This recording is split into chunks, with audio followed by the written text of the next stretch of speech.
Okay, it's 9 o'clock, and I think we got to get started if everybody will start trying to find a seat. And so we're gonna start off with public comment. And so the people that are making public comment, Jesse's gonna have a yellow screen or a yellow flag or something that he's gonna put up when you only got how much time left, Jesse? 30 seconds. When you got 30 seconds left, and then when it goes red, your time's up, and I'll ask you to move on. And so with that, we'll go ahead and get into the public comment. We'll start with Lauren Birch.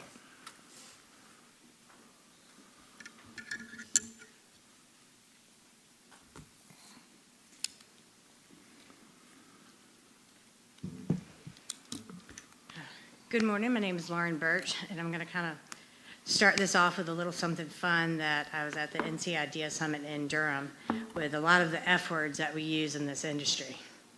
Our first F word is facts. Hard work on digitizing those big books.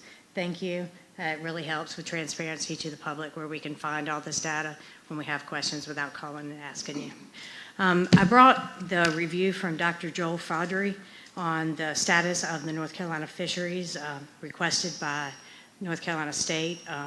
If you haven't read it, I recommend you do. It's 48 pages, and I wanted to save a forest, so I did not bring 12 copies. But his number one recommendation is that the facts should be reviewed by an independent science and statistical board. You saw the presentation yesterday on how the stock assessment worked. And at the end of the stock assessment, we saw that it was peer-reviewed, and then marine fisheries staff decided whether to use it or not. This is the only space where that's really found, because if it's failed, and if it's failed by a large margin, not just a small margin, but if it's failed, it really does affect the public trust. There's another F word for you. I also came with signatures of over 700 consumers and watermen who the trust and the relationship between NC, DMF, and the public has really failed. That was his second thing. The next F word is functional.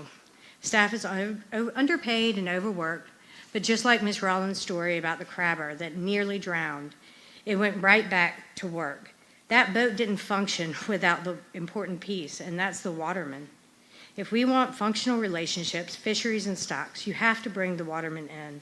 And I'm going to say on record, we've organized a dock update to inform the watermen about the happenings of the board and others, and I'm waving my arms saying, let us help. Blue Crab Working Group, I heard yesterday, let us help. I'm not just going to complain, but I'm going to offer help. Funding. I hear over and over, you don't have funding. The lack of collaboration. We have a network of universities and entrepreneur networks that can help bridge those data gaps. Let the master's and PhD programs work with you and collaborate. Your new app to recreational, is that good or good? Okay, recreational. Make that a competition. Put that out to the world and say, hey, for $1,000, that's not 5 million, whatever that number was. Put it out to the public, engage the public, and then you can have a working app without the funding problem. The last F word is future. You are our future for watermen, you're our future for our sons and daughters. And that's your time. Thank you. Thank you. Have a good day. Thank you very much. Here's that report. All right, Aiden Berry. He was my backup. He's good.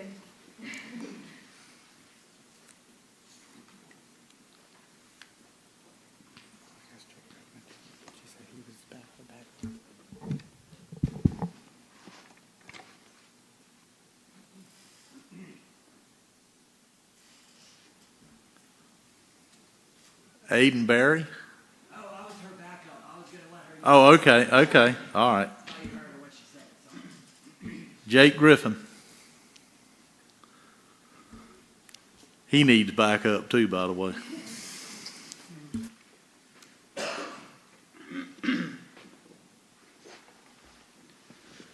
Good morning, Board. I'd just like to speak on a few things and put some things on record that aren't exactly on the agenda. for this meeting. The first one is weekend closures. Every time that we push a weekend closure, you're denying children an opportunity to start in this industry. You cannot expect a 12, 14-year-old kid to be able to go and fish in the ocean on the weekends. You shove them out of these small boat operations, whether it be a john boat, a skiff with a little bit of net working after, and to get done with our homework. That's how we all got started. I need you to really consider that when you make these weekend closures. We do a lot with Sea Grant trying to promote the next industry.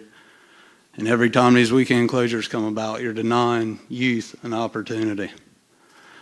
The second thing is going to be the spots. What was it? 5 years ago, we started a 3-year FMP after the stoplight analysis. It was supposed to be a 3-year management plan. We did that 3-year management plan.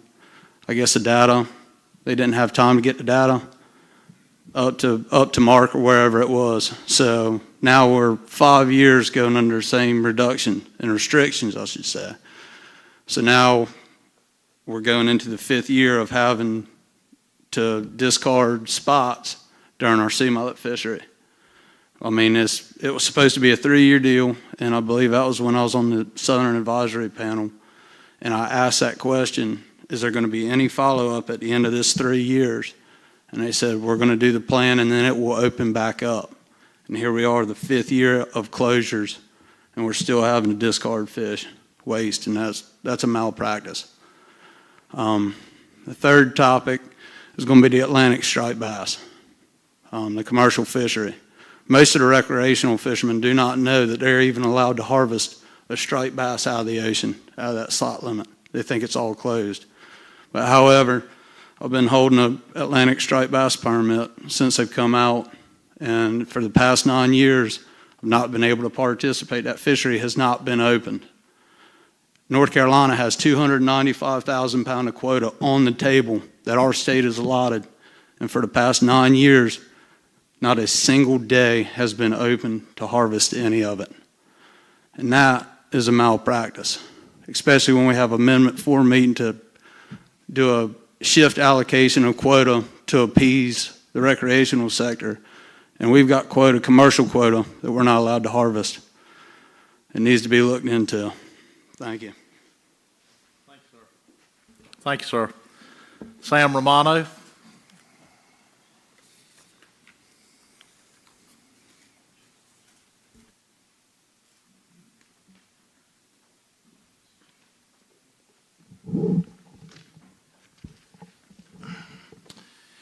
My name is Sam Romano. I'm a commercial fisherman, co-owner of Seaview Crab Company, a shellfish grower, former Marine Fisheries Commissioner, and I serve on the board of NC Catch. I spent over 20 years catching, buying, and selling North Carolina seafood. My concern today is the growing breakdown in trust between fishermen, managers, and researchers. Collaboration is at an all-time low. Universities often operate in their own bubble. Managers are stretched thin, and commercial fishermen, the people on the water daily, feel shut out of the scientific process. It wasn't always this way. Older watermen and researchers remember when fishermen worked directly with universities and helped design studies grounded in reality. Those partnerships produce far better information than we're seeing today. Despite advances in analytical tools, our current models still rely on narrow inputs. Limited state sampling, traditional observer programs, and stock assessments that define abundance almost entirely in terms of fishing. Terms like overfish dominate, while major drivers, storms, predation, habitat loss, water quality, development, and natural cycles are barely accounted for. I believe the impact of harvest on abundance is overstated, but the deeper problem is trust. Commercial fishermen increasingly feel regulators don't care about the viability of their livelihoods. Economic impact studies are rare, and many fishermen believe that whenever we participate, whether through observers or voluntary programs, the data will only be used to justify more restrictions. The dynamic is unsustainable. If we want better science, we need new data sources and a new way of working together. North Carolina's commercial fleet launches boats every day in every water body, and we can collect data at a fraction of the cost of state or independent research vessels. We are the most efficient and widespread sampling network the state already has but isn't using. And we're ignoring generational knowledge. We got to interview these veteran fishermen, digitize their stories, use modern tools to analyze patterns across decades. We must hold our modeling to higher standards.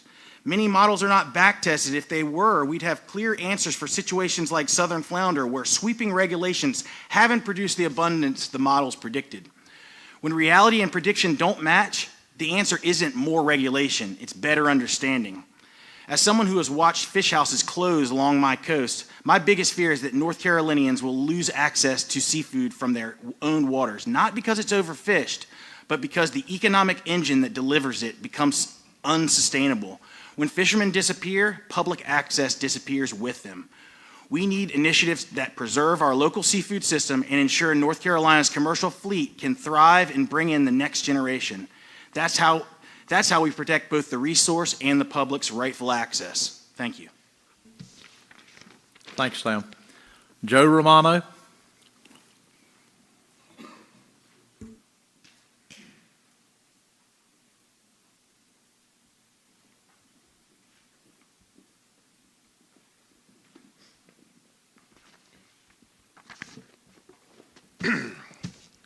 Good morning, Commissioners. I want to state the unspoken obvious. The resource we're micromanaging here is the people's wild food. Recreational subsistence fishermen, commercial fishermen, and the folks that rely on them for their seafood depend on the fisheries management process to protect their right to seafood. Yet too often, the contentious debate in this room collapses into an arbitrary fight between anglers and commercial fishermen, and that doesn't reflect reality. Most recreational fishermen I know respect and support commercial fishermen, and every commercial fisherman I know wants more access for recreational fishermen, because we've all seen where this division leads. More rules, more fights, less seafood, less access, and more bitterness. The only people satisfied are a tiny subset of conservation-obsessed ideologues who want full control. As a result, we've become obsessed with counting fish and layering rule over rule while ignoring the real drivers of abundance: water quality, weather events, predation, and long-term climate cycles that span decades. We keep adding regulations that rarely work because we refuse to acknowledge that regulated fishing effort has little to do with the abundance of multi-state high fecundity species, and the result is predictable. Fishermen and the general public lose confidence in the science and the process. Folks can handle not catching fish. What they can't swallow is being told they can't keep fish. At the same time, the division is operating in an echo chamber. Public university research and the data collection go unused. Veteran commercial fishermen and seasoned guides are dismissed. Advisory committees are ignored, and major decisions increasingly happen behind closed doors. The public feels alienated. Recreational fishermen feel unheard. Commercial fishermen feel scapegoated, and the seafood consumers are baffled as availability drops and prices climb. I keep hearing, put the resource first. Fine, let's do that. But the resource is food, not a political symbol. Taxpayers fund this system to ensure access to that food, and not to lose it piece by piece through continuous regulation. I don't believe that the division is malicious. They're boxed in by mandates, incomplete historical data, and lawsuits from well-funded conservation groups. But something has to change. So I'm asking this commission to take a bold, overdue step. You are a crucial part of the checks and balances in fisheries management. Please send a formal letter to the governor calling for meaningful fisheries management reform that restores transparency, values real science, incorporates university research, respects watermen's knowledge, and protects access to our public trust food source. Reform that stops pitting fishermen against each other and centers the needs of the millions of North Carolinians who depend on the seafood supply chain. We can have better science. We can have more collaboration. We can have more seafood and more access, but we will never get there by multiplying rules, inflaming division, and closing the door on the public. Thank you for your time. Appreciate it. Thank you, Joe. Donald Warren.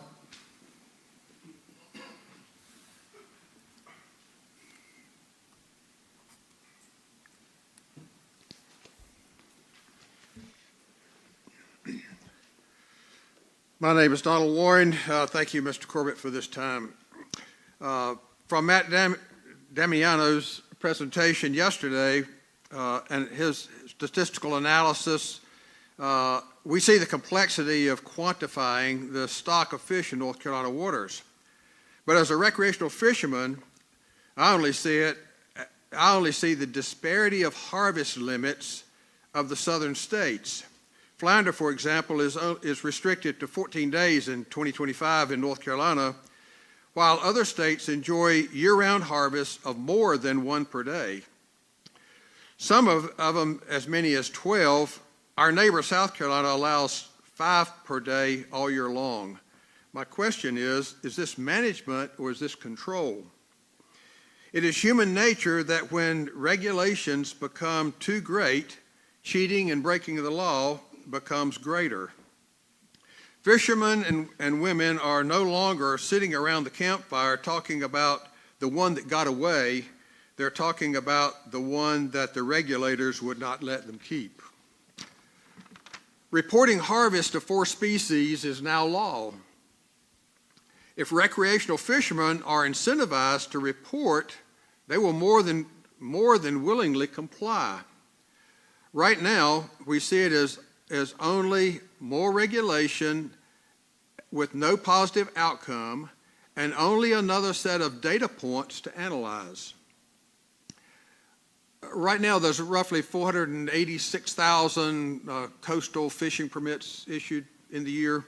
Asking those fishermen to report their harvest and voluntarily reporting release would give you more data points and a better pattern to analyze. There's an old saying that says, give a man a fish and you can feed him for a day, teach a man to fish and you'll feed him for a lifetime. But that's now changed in North Carolina. Give a man a fish and you will feed him for a day, teach a man to fish and you will feed him for a lifetime unless the regulators take it away. I fished North Carolina waters most of my life, starting out coming to the piers with my dad back in the early 50s, taking fish back to Fayetteville to feed a growing family. I'm the oldest of 8 kids. Recreational fishermen fish for 2 reasons. One is for the joy of being on the water, and the other is the excitement of the catch. The other is to provide food for the table. In the last few years, regulations have taken the latter part away. I sense from talking to other recreational fishermen the need for the North Carolina Recreational Fishermen Association to get our united voices heard before the legislature in North Carolina. I sincerely hope that this happens. Thank you. Thank you, sir. John Owens?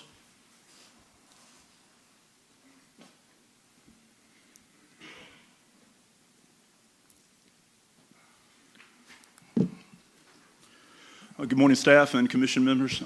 Thank you all for your time. I do appreciate it. I know it's not always easy.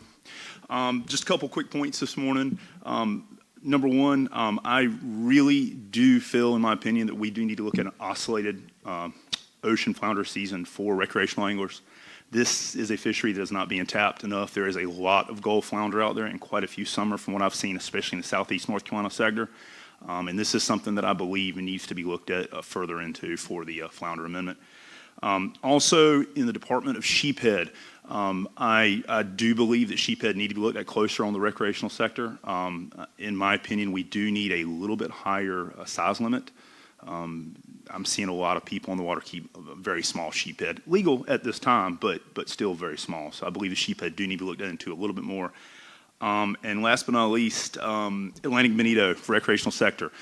This is a thriving fishery, but it is more and more being utilized, and more people are doing it, and I love it. It's a very important thing of my guide service, but the deck loading is happening a lot, and I would hate to see that fishery drop, and I'd like to be more proactive than we have been in the past other fisheries, and maybe seriously look at a recreational limit for Atlantic bonito. Thank you very much this morning. Thank you, John. Stuart Creighton.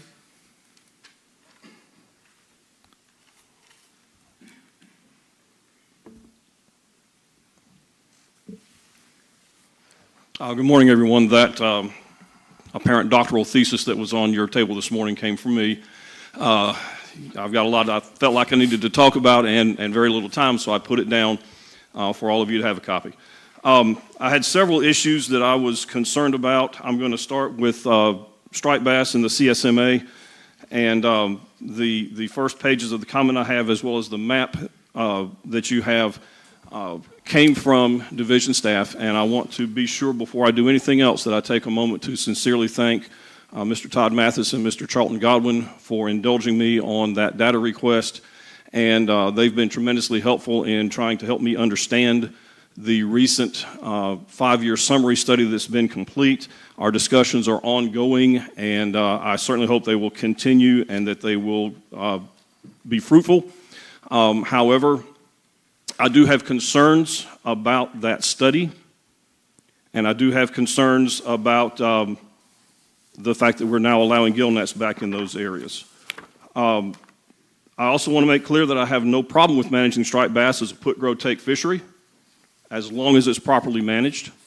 That's certainly something, that resource needs to be given back to the recreational public. As you know, if they're not going to recover, then they're not going to recover, and they should certainly be accessed as needed.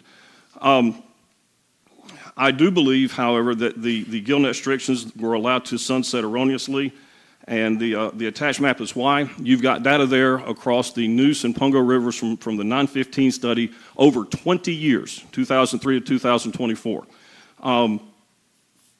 Some of my concerns, however, are that there's no designation for the samples that were taken from 2019 to 2024 when this study was supposed to be going on. I would certainly like to see where, when, and how frequently those samples were taken. It was explained to me that for the purposes of the study, the samples were taken in April, October, and November, and that they were taken in 6 feet of water or less to maximize the opportunity of interacting with stripers. And I certainly understand that. However, if you look at the next page, I have 8 questions that go into how that data was collected and what else maybe should have been looked at. For example, why were no samples taken from the Bay, Trent, Pungo rivers? Why were no samples taken from the creeks? Why were no samples taken from the railroad trestle above the Neuse or the old bridge before you get to downtown Washington on the Tarpam River? Only data from the spawning ground survey from wildlife was used. Was there no other data from wildlife to incorporate? Why were no deep water samples used in data collection? You know, for the months in which the data was collected from the survey, striped bass absolutely accessed deeper water. During their spawning run in April, stripers were primarily traveled along the deep edges through the main stems of the rivers. Already? Good God. All right, well, I don't know how. Anyway, y'all please take a look at that. Thank you. All right, that's everybody that was signed up. Is there anybody else who would like to speak at this time?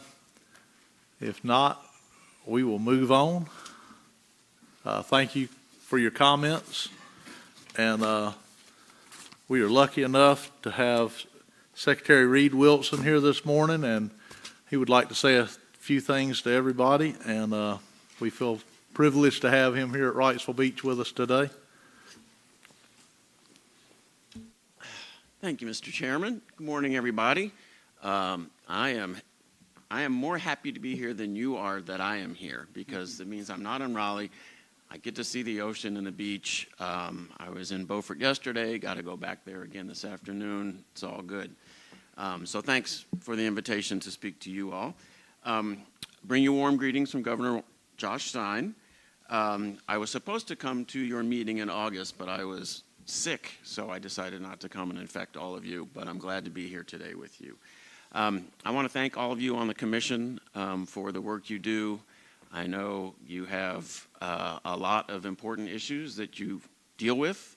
Some of them are contentious, and I know you put a lot of energy and thought and effort into it, and I really appreciate that, because you are doing an important role for the people in North Carolina and for the fish and the habitat.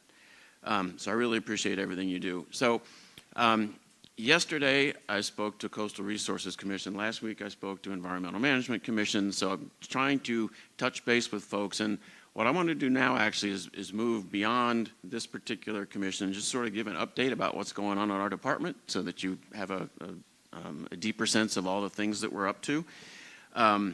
But I want to start by just talking about how fortunate I feel to work with an incredible team of people at DEQ.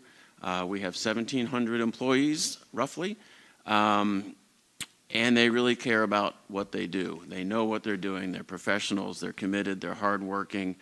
From senior management down to frontline folks, everywhere I go, I'm just really impressed with our employees.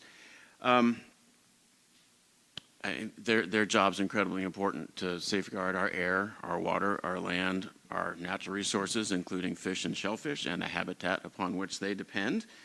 So I just want all the DEQ employees in the room to raise their hands for a moment. Are you back there? Yeah, of course you're back there too. Thank you all so much. You're incredible. I appreciate it. You know, I get briefings from these folks on all sorts of issues. Kat was in last week or the week before, but sometimes it's water resources, sometimes it's air, and the folks know what they're talking about. They can answer every single question, and I really appreciate that because there's so much I do not know in this far-flung department. And in particular, I want to thank this division staff and this commission, too, for doing this work in an environment which sometimes is contentious. I'm trying to think of another division in state government that takes more heat than marine fisheries, and I don't know if there is one. Maybe DMV. Maybe we're number 2, and we try harder. Anyway, again, I encourage you all to rely on the expertise of our staff in this division. You know, our department's mission is to provide science-based environmental stewardship for the health and prosperity of all North Carolinians. And that covers a lot of issues, everything from mapping landslides in the mountains to protecting fish species in the ocean and in our sounds, and everything in between. And all these issues are important, but I want to sort of share with you this department's current 3 top priorities, and they're all a little bit intertwined. But the first is helping Western North Carolina communities recover from Helene. And almost every division in our department has been involved with Helene relief, and the first ones up were Marine Patrol. I appreciate their service going out there immediately to do search and rescue and help find people and get supplies to people. That was really important work in the early days. And since then, just about every other division has been involved. And I could talk about all that, but I want to highlight one of them because it's really important. When the Congress passed the federal disaster recovery bill, a bunch of money went to EPA to help local communities rebuild their wastewater, drinking water, septic systems that had been destroyed or at least damaged. And $685 million of that came to North Carolina from EPA. And the demand for those funds are going to be much more than the $685 million. I know that sounds like a lot of money, and it is. But I have traveled to a lot of towns out there. And, you know, when I got this job, I never knew I would have to visit so many wastewater treatment plants. It's quite a thing.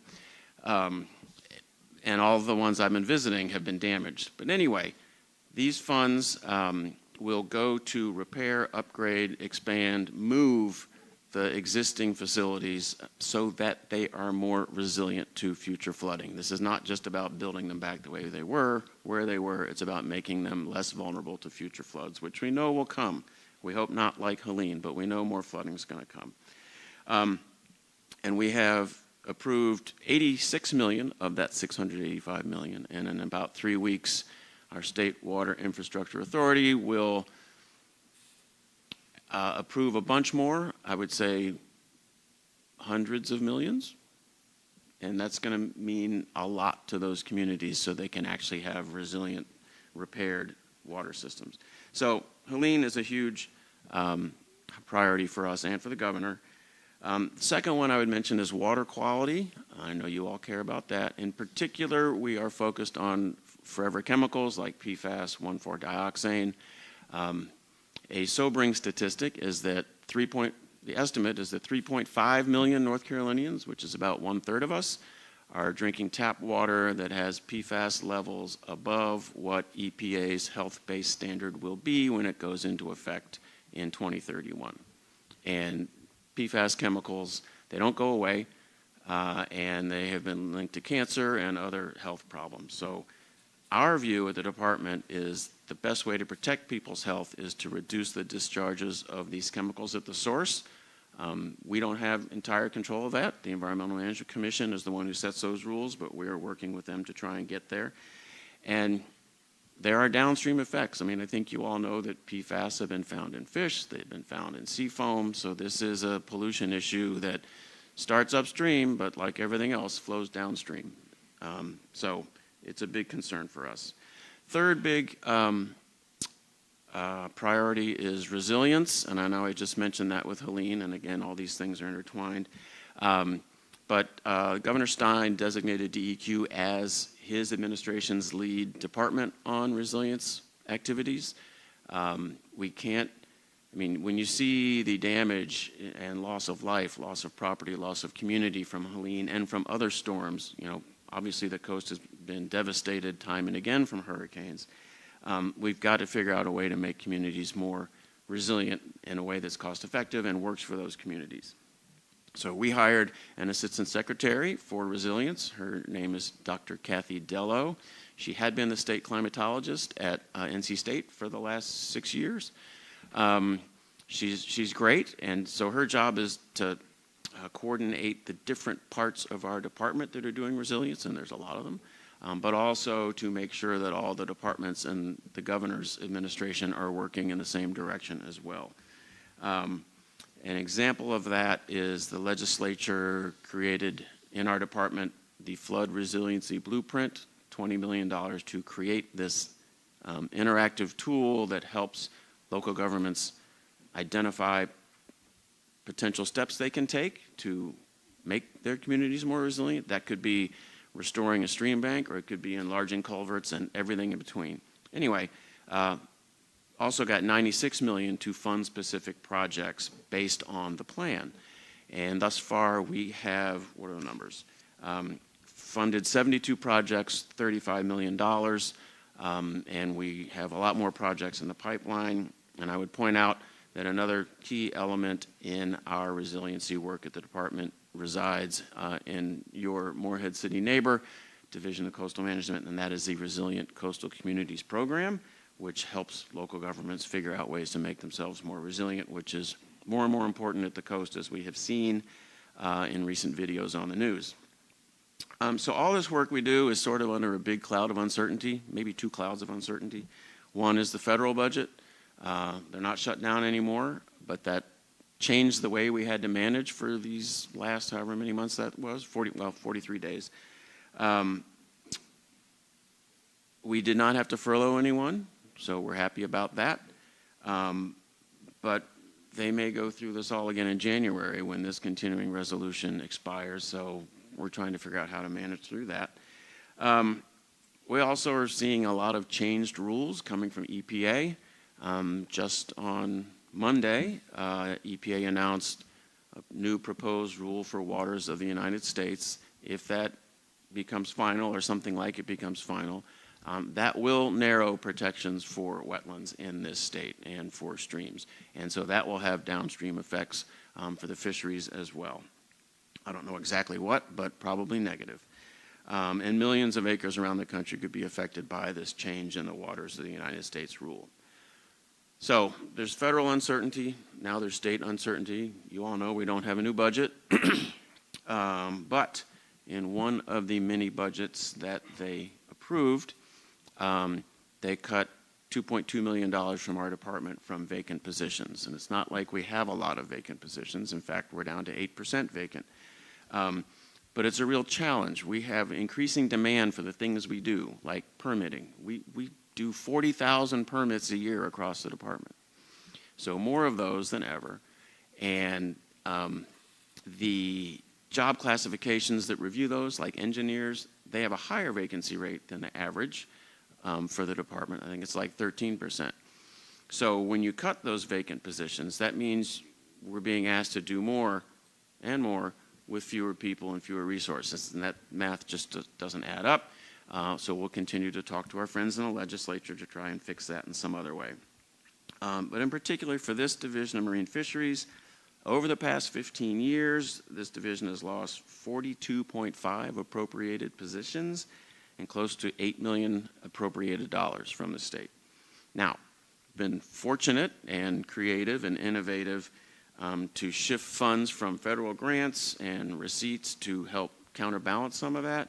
but we're in this position where, again, there's more to do and less to do it with.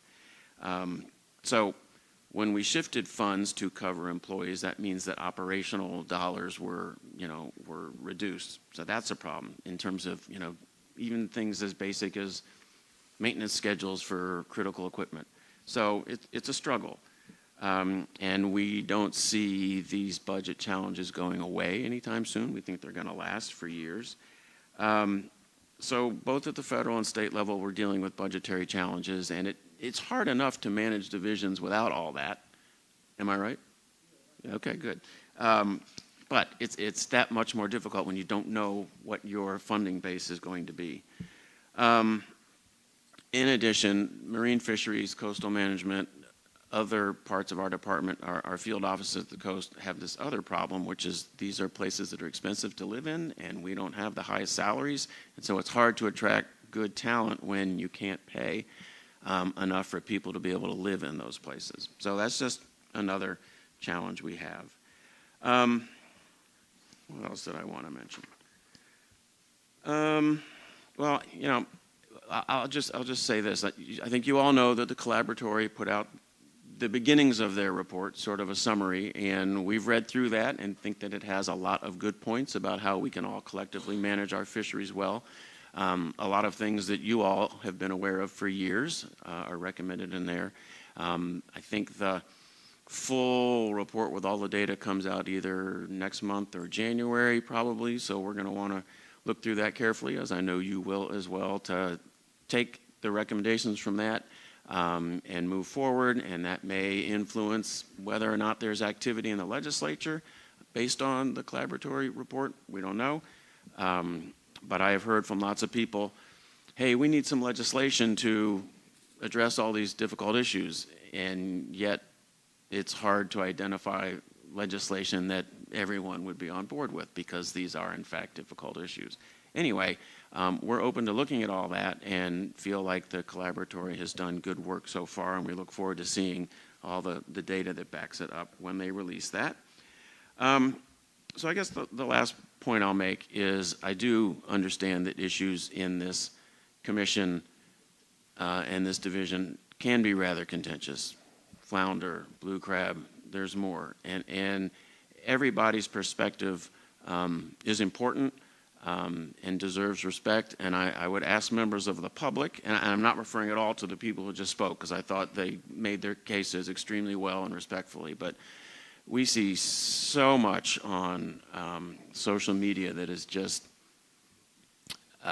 unacceptable, inappropriate, wrong, not appropriate for this kind of thing. I just urge members of the public out there to express your views in a respectful way. I know that you all, even though you don't all have the same view on everything, you do exchange your views in a respectful way, and that's really important because we're not going to get anywhere if we're just throwing rocks at each other.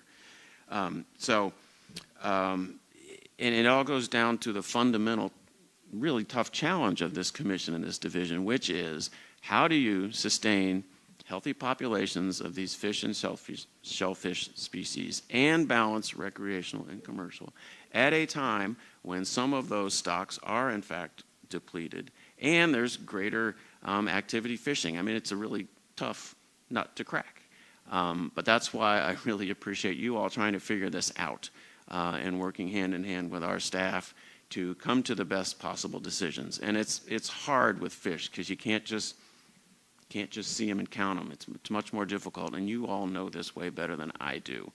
But I just really appreciate the effort and the time you put into this and the perspectives you bring, because it helps us as a state move forward to protect the fish, the shellfish, the habitats upon which they depend, and this is all for the benefit of people in North Carolina, whether they be recreational fishermen or commercial fishermen or just people like me who love to eat our wonderful North Carolina seafood. So thank you all very much for this opportunity, but more important, thank you for what you do for this state in terms of the fisheries and the people who rely on them.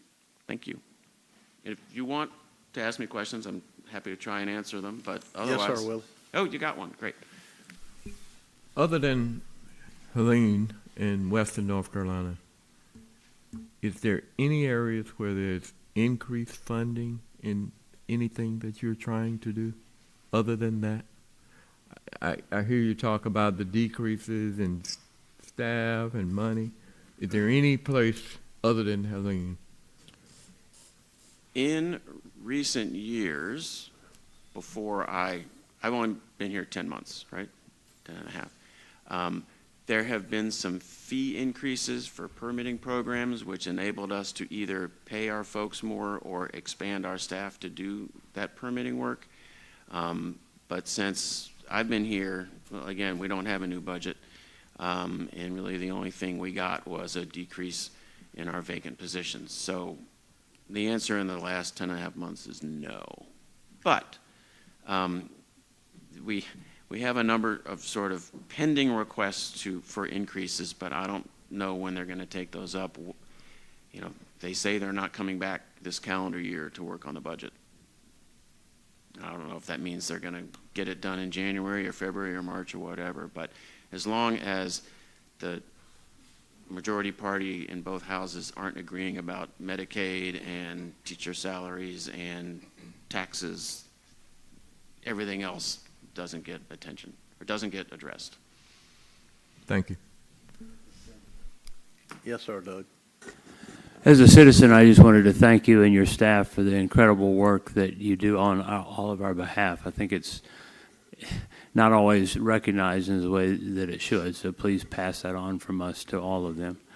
The second thing I want to thank you for is the recommitment that you and your directors have made to the next iteration of the Coastal Habitat Protection Plan, which, as you know very well, is essential, helping the three commissions together and our brother and sister commissions, and Wildlife Commission and others, in finding some answers that can work for the people and the changing ecosystems in North Carolina. So 2026 is the year of the chip again, and I know you're recommitted to that, and we thank you greatly for that. Absolutely. And you know, I think sometimes people think of this division and this commission as just regulations about fish, but there's so many other things this division does, like Coastal Habitat Protection Plan and making sure recreational waters are safe to swim in. One of the best things I've ever done in any job in my long career was with Marine Fisheries, where we went on one of their barge boats and with water cannons blew the stuff into the water to create more oyster habitat. It was fascinating. It was fun. And most people don't know that this division does these really important things which make a difference to long-term oyster populations and health of the water. So I can probably do a better job when I'm back in Raleigh talking about all the other things that this division and this commission are responsible for, in addition to fish and shellfish. Yes, sir, Tom. Thank you, Chair. Secretary, I just want to thank you for coming and addressing our commission. And I want to thank you for your candor in discussing the difficulty with funding, with the loss of staff, with the difficulty in having, market salaries for a lot of your staff. And also for tying that in for the general fact that there's a greater demand for all the things that DEQ does, not just here at the DMF, but and recognize that what we at the Commission and Division do is manage a multi-billion-dollar economic engine.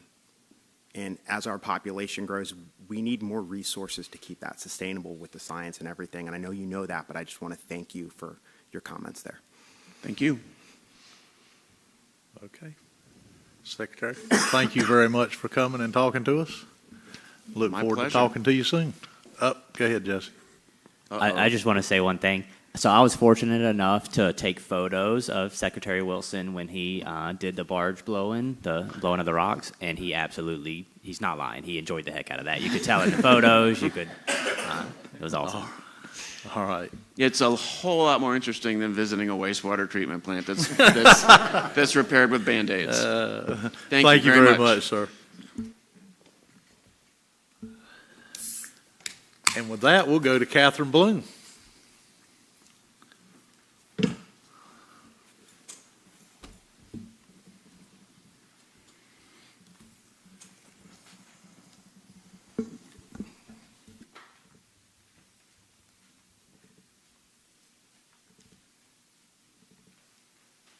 And while you're getting that ready, Kat, Zach, before we leave here today, I need to talk to you. So, thanks, sir.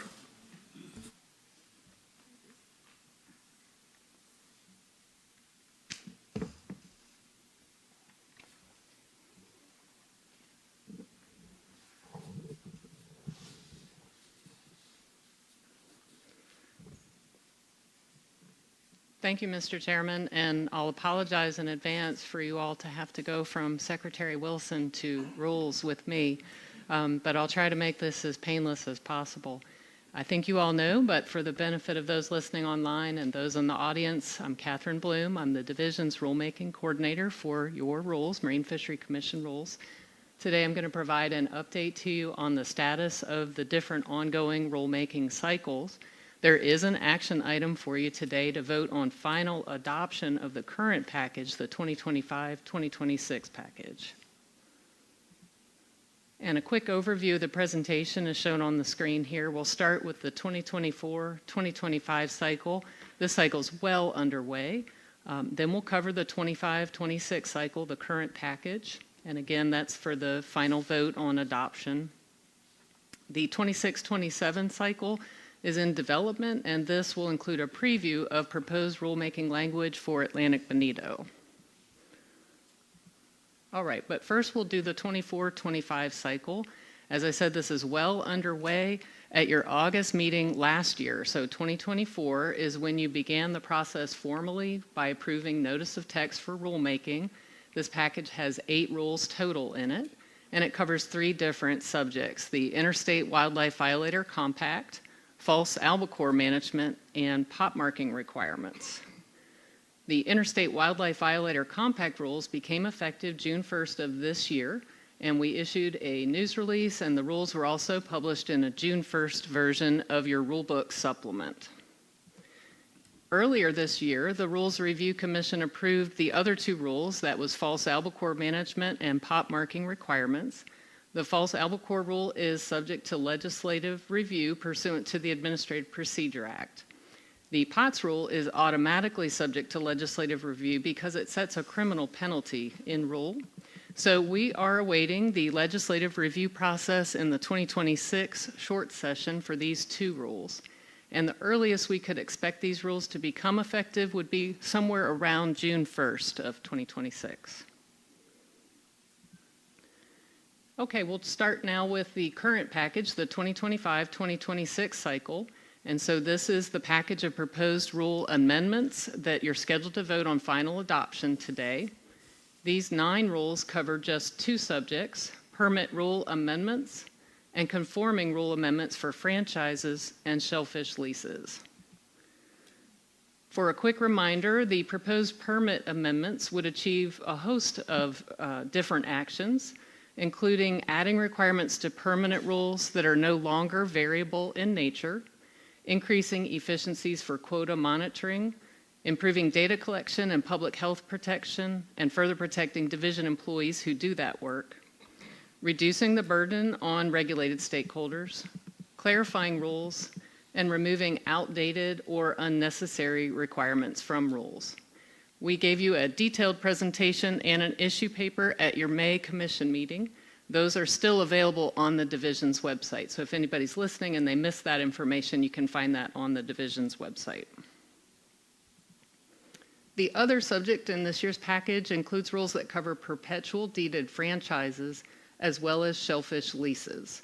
The primary reason for these proposed rule amendments is essentially to undertake a paper exercise and make sure that everything in Marine Fisheries Commission rules aligns with the current Division of Marine Fisheries procedures and the North Carolina General Assembly authority for shellfish aquaculture, neither of which have changed in recent years for franchises.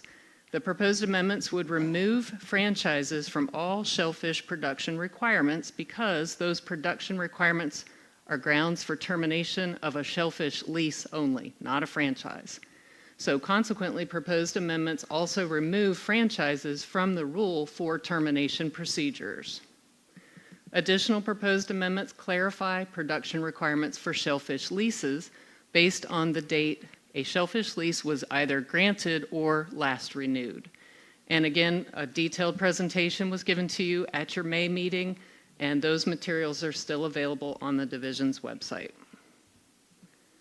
All right, next I'm going to review the public comments for this cycle of rules. On August 1st of this year, the proposed rules were published in the North Carolina Register, and this began the public comment period. We also issued a news release to alert the public. A public hearing was held on August 26th, and that was available by WebEx, but also in person. We had a listening station in the Morehead City Central District office. No members of the public were able to participate there in public or online, but we were ready for them, and so a special thank you from the staff to Commissioner Gardner, who was willing to serve as our hearing officer this time. She was there and ready, but nobody decided to share their comments that evening. The public comment period did close on September 30th. The Commission did receive 2 written public comments. One public commenter wrote that they do not support codifying the estuarine gill net permit in permanent rule because they do not support the use of gill nets generally. And then the second public commenter wrote that they do not support requiring any seafood dealer that reports electronically to also report their quota monitoring logs electronically, but the person did not understand that reporting by fax or email, in addition to reporting online, are acceptable methods. So our staff from the quota monitoring office contacted them and spoke with them and clarified what is allowed to be done. They were routinely reporting by fax or email and thought that would no longer be available, and that is not the case. All 3 methods are acceptable. So once that was explained, the person no longer had an objection. But a copy of both comments is included in the rulemaking section of your materials. So we'll take a quick look at the steps in this process and where you are and how we got this far today. There is a similar table also in your briefing materials. So following approval this past spring by the Office of State Budget and Management of the analysis of the proposed rules for each subject, you approved notice of text for rulemaking to formally start the process at your May meeting. And as I said before with the public comment review, the proposed rules were published in the Register on August 1st. That started the 60-day public comment period. We did the news release, held the hearing August 26th, and then the public comment period closed on September 30th. So you've been given a copy of the public comments that we did receive, and you're scheduled to vote on final adoption of the 9 rules in this package today. The rules are automatically subject to legislative review, so they will have a delayed effective date. The earliest we could expect these rules to become effective again is around June 1st of 2026. So the rules in this package will actually catch up to the false albacore and POTS rules that I mentioned earlier. They'll all be there together awaiting that legislative review process. Okay, so now the Commission's scheduled to vote on final adoption of the 2025-2026 rule package. Again, you've received the public comments on these rules in accordance with the Administrative Procedure Act. The nomenclature, just the numbers and letters of the 9 rules before you for action is listed on the screen. And I'm glad to take any questions about these rules before wrapping up the presentation with a preview of the 26-27 cycle, Mr. Chairman. All right, so ready to vote on these. Anybody got any questions? Yes, sir, Tom. No questions, but I'm happy to make a motion. All right, that'd be great. Do we have one ready to go?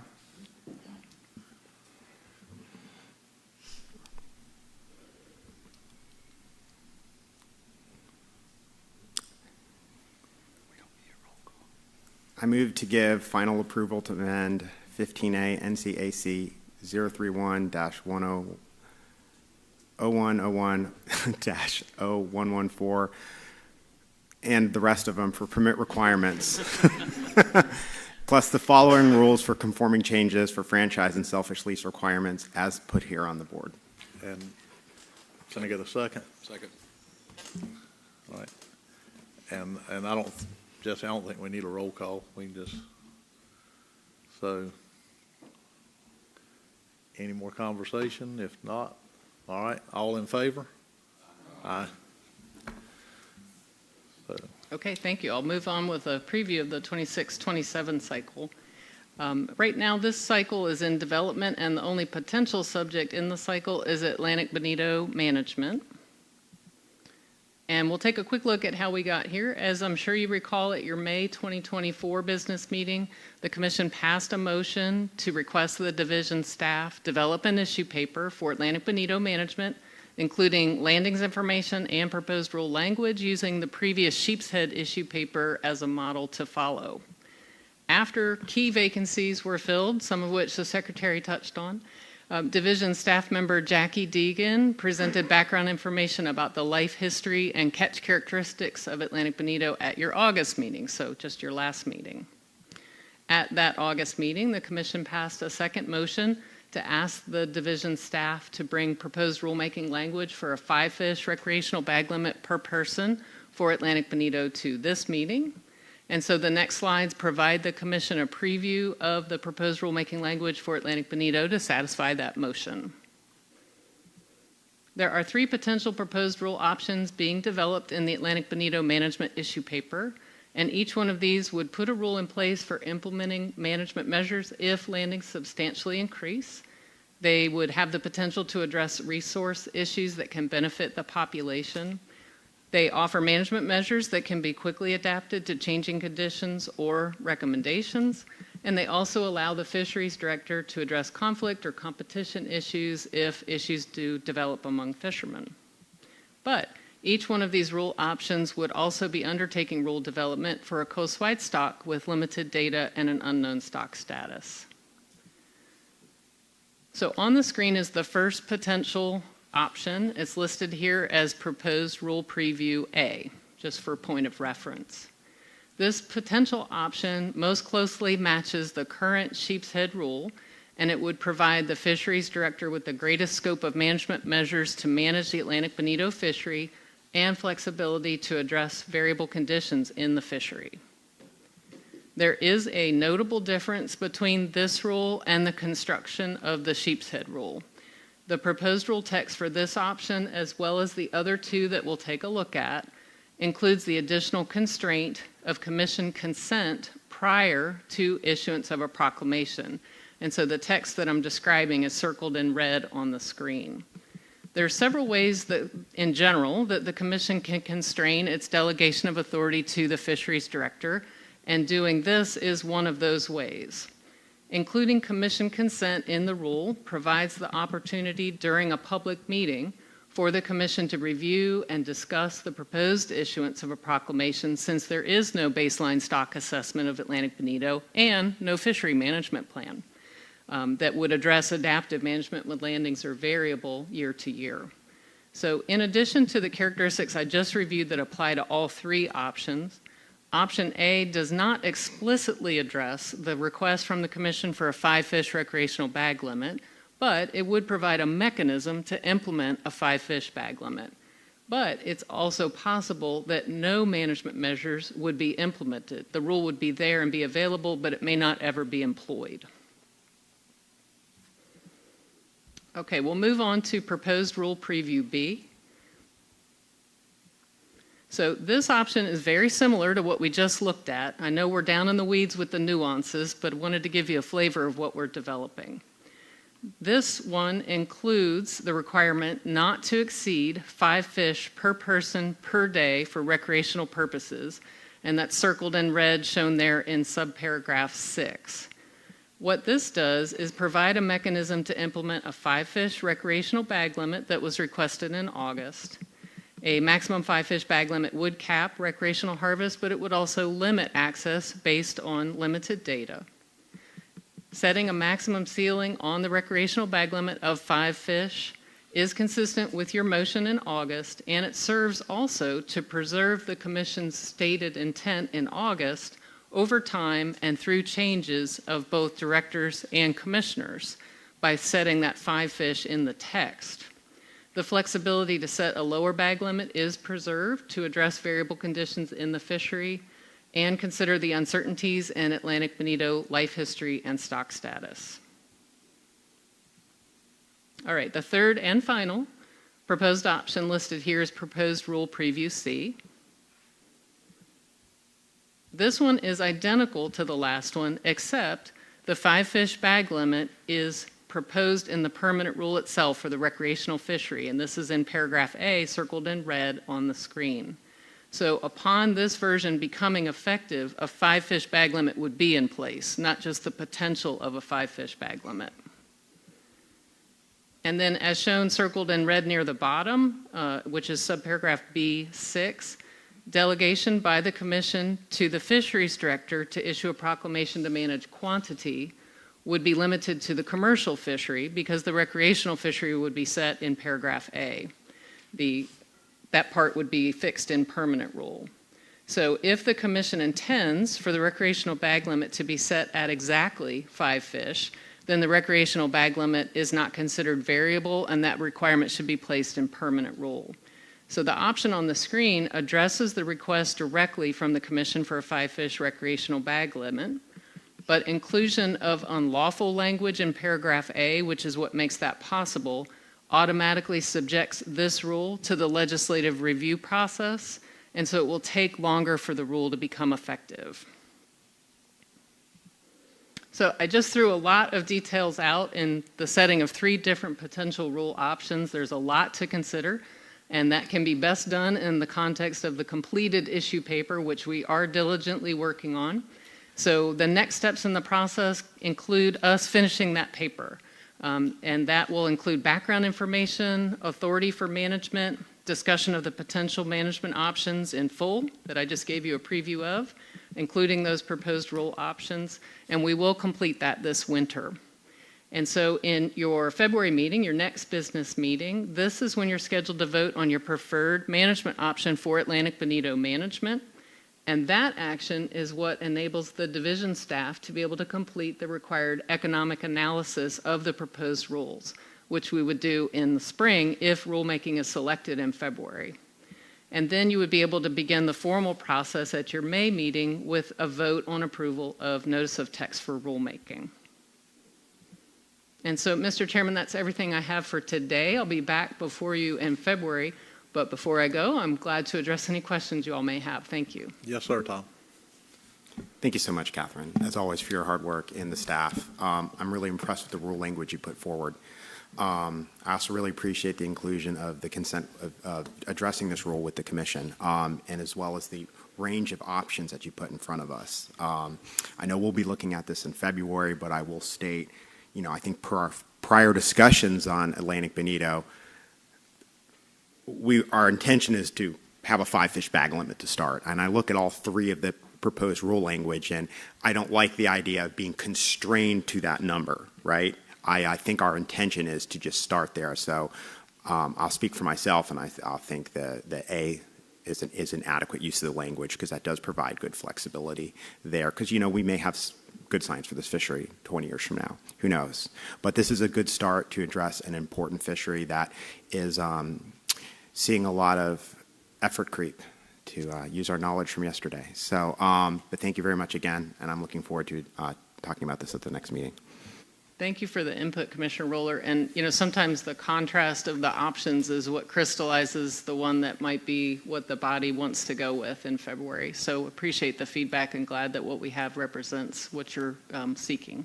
Yes, sir, Tom. Yeah, and on that note, our discussion at the last meeting, I think, was to clarify what we were looking. This is a rule that will allow great flexibility potentially in the future, and I think it was to clarify what our intent was to do to start with, which was we're just looking at that bag limit. Go ahead, sir. I didn't see in the timeline in the previous slide any discussion among stakeholder groups. Will this go out to stakeholder groups at some point? And so the Administrative Procedure Act builds that in for us. And so if the Commission selects a rulemaking option in February as your preferred option, and we are able to get that fiscal note done and approved by the Office of State Budget and Management, when you would consider notice of text at your May meeting, if that is approved, then the rules would be published around August 1st of 2026, again starting that same 60-day public comment period. We may be knocking on your door for another assistance with a public hearing officer. Of course, that's up to the chairman. But we would go through those same steps so the public would have 60 days to weigh in participate in a public hearing, provide written comment to the commission, and then I would be back before you to provide that input to you to inform your vote on final adoption of the proposed rule. Yes, ma'am. All right, thank you, Catherine. And so with that, we will move on to the Coastal Habitat Protection Plan. Charlene.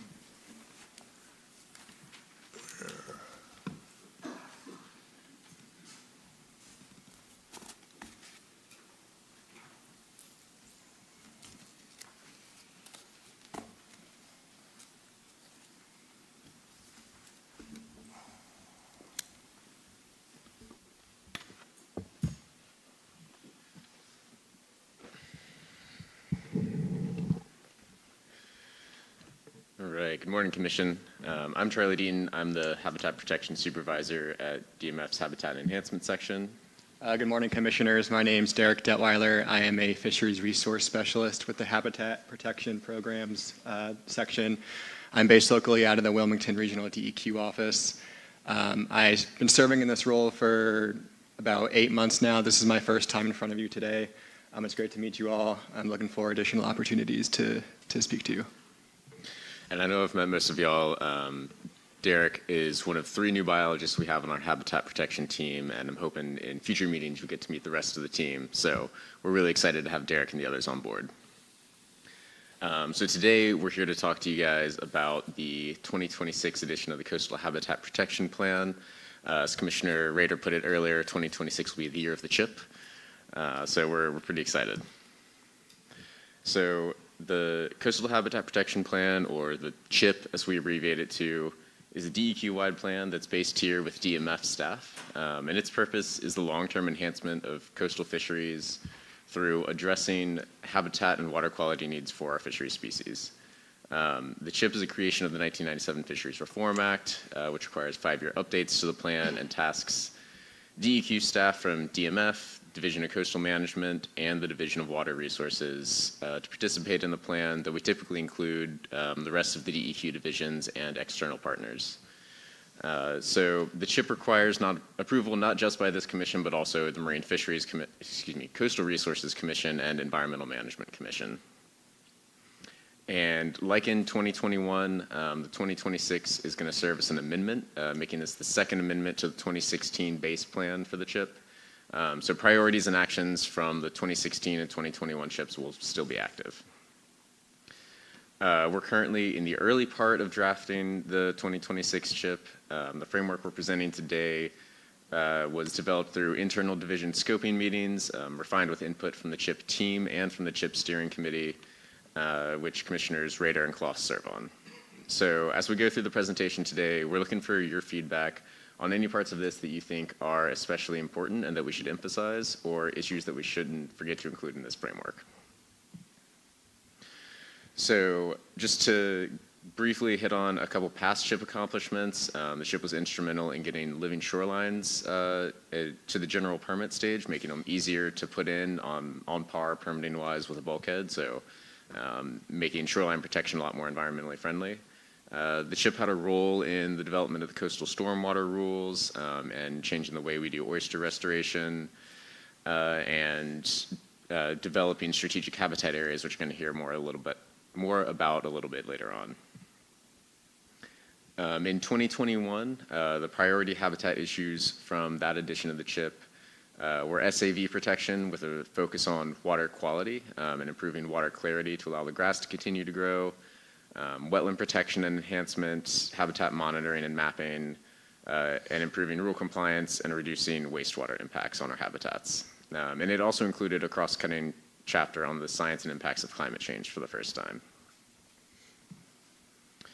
So getting to 2026, we're proposing 4 chapters this time, one on ecosystem-based management, one on SAV protection and restoration, one on planning for wetland change in the coming decades, and one on community engagement for habitat protection. And you'll notice that several of these are really just building on things that have been in previous CHIPs. We're not trying to add on full new work streams for ourselves here. We're just trying to build on what we've already got going. And one note, you'll see some icons on the screen as we go through this. We have a total of 22 proposed actions so far. It's possible more will come up as we develop the chip, but they're all at different starting points. So these action statuses are where we think things will be in November 2026 when the chip passes. So just be on the lookout for whether the action's implemented, we're doing some synthesis for it, or we're just identifying barriers and research needs. So getting into the first chapter we're going to work on, which is the ecosystem-based management for habitats chapter. We're going to look at applying an integrated ecosystem assessment approach. So the CHIP has long emphasized the importance of ecosystem-based management for our habitats. And this approach moves from looking at individual species assessment to the assumption that all of our ecosystem components, the human, the biological, and the physical, are linked together. So one approach to implementing ecosystem-based management is the integrated ecosystem assessment, or IEA method, which is developed and implemented by NOAA for many regions of the coastal U.S. The southeastern Atlantic coast is one of the few exceptions to that. So this framework was introduced in the 2016 CHIP. It was recommended by the collaboratory report that came out this summer. So we're going to dig into this. The process involves defining ecosystem and management goals, developing indicators to monitor and assess the ecosystem, and using those indicators to understand the long-term trends of the habitats and test and evaluate management strategies. This is an approach that APNEP has taken for some of their comprehensive ecosystem assessment work in the Albemarle-Pamlico region, and there's growing interest from the South Atlantic Fisheries Management Council's Habitat and Ecosystem Advisory Panel as well. So don't try to read all the text on this slide. This is just an example of what IEA reporting can look like. This is from the executive summary for the Mid-Atlantic Fishery Management Council's State of the Ecosystem Report from 2025. So going through it briefly, there's indicators in the left-hand column that are linked to the Council's management objectives in the parentheticals there. And they're displayed with general trends and current statuses, and kind of gets into briefly the implications of what those trends mean. And so the report also brings in large-scale climatic changes and observations from the fishing community to provide a bigger picture view of how the ecosystem is changing and how those changes are being perceived. So the second prong of the ecosystem-based management chapter will focus on getting strategic habitat areas across the finish line. Those of you who've been on the commission for a while have heard the word strategic habitat area quite a bit. But for those of you who are on the newer side, the development of the first CHIP, the steering committee identified the need to protect strategic habitat areas. So the goal was identifying, designating, and protecting them. And we are hoping to get those closer to the finish line here. So strategic habitat areas are areas with high-quality connected habitats. They were identified to protect biodiversity and ecological function through non-regulatory approaches. And those designations were based on high ecological function, being relatively unaltered, having habitat landscape connections, and little protection, so a need for more protection. So staff used a conservation planning tool that incorporated those criterias and expert input to nominate a network of these. The last of those nominations were approved by this commission in 2018. Once those nominations were complete, this commission requested field validation before putting the areas into rule to confirm these are more diverse and more productive habitats. So that sampling was completed from 2018 to 2021. And analysis that Ann Deaton presented to this commission a couple years ago indicated that, yes, these areas are higher production areas and more biodiverse. So after that, we have the northern two regions of the coast to validate still. So in 2026, we're going to formally present that validation study for the southern half of the coast. We're going to look at using DMF independent sampling data for the Albemarle and Pamlico Sound regions, And we're going to start to develop some of those non-regulatory strategies, such as prioritizing areas for conservation acquisitions, restoration projects, land use planning, those types of approaches. So that wraps up the ecosystem-based management chapter, and now I'm going to hand it over to Derek, who's going to be covering SAV protection and restoration. I don't know how you want to do this.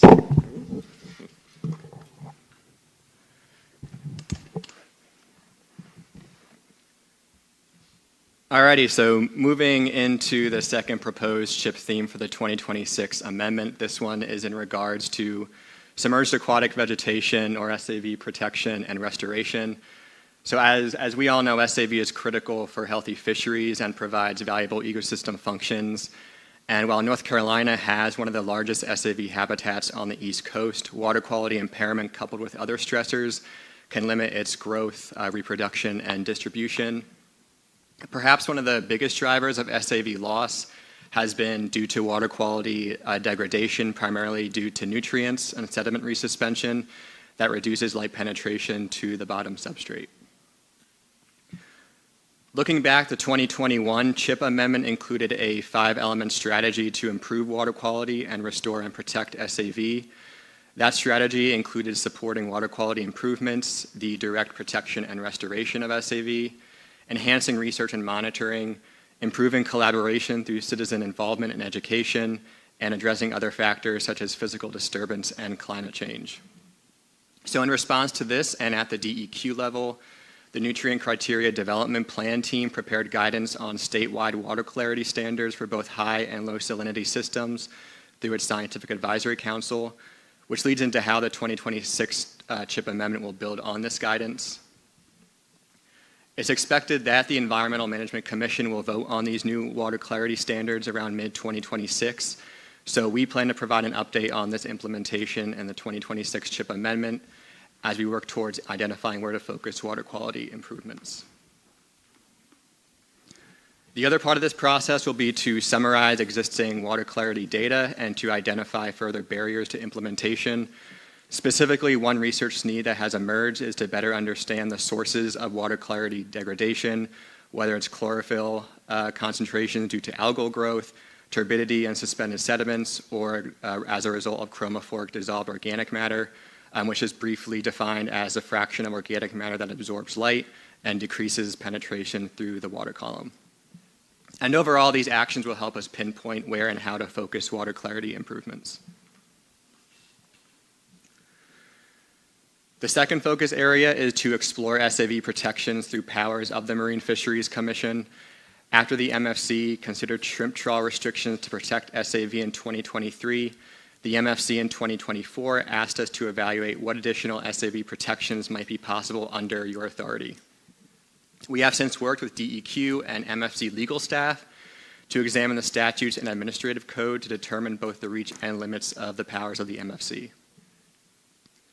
So from here, we'll be summarizing what the Commission has already done, and then we'll explore potential rule changes that could occur. These could include protections against physical disruption of SAV and possibly updating how SAV is defined in our rules. We'll also consider some non-rulemaking options such as SAV restoration leases or reducing impacts from shellfish aquaculture operations. So overall, this work is laying the foundation for a set of management strategies that can be presented to the Commission for future consideration. The third focus area of this CHIP theme is to identify SAV restoration roadblocks. As outlined in the 2021 CHIP, DEQ has committed to protecting and restoring 191,000 acres of SAV coastwide, which represents the approximate historic extent across the state. So this is an important target, but SAV restoration techniques still need further investigation and research. So to meet this goal, we need to first identify barriers to restoration, such as identifying effective siting and permitting requirements, as well as the most effective planting techniques for restoration. So as such, we're planning workshops and working groups to explore some of these roadblocks, and we'll be developing priority recovery areas and watersheds that go beyond just water clarity alone.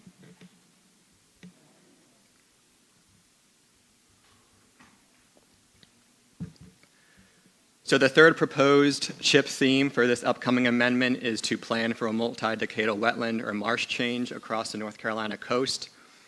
This theme is broken into two major focus areas, which we believe will continue addressing the long-term protection of these important fisheries habitats. First, we propose to continue facilitating marsh migration pathways and taking advantage of a marsh's natural ability to adapt to changing environmental conditions.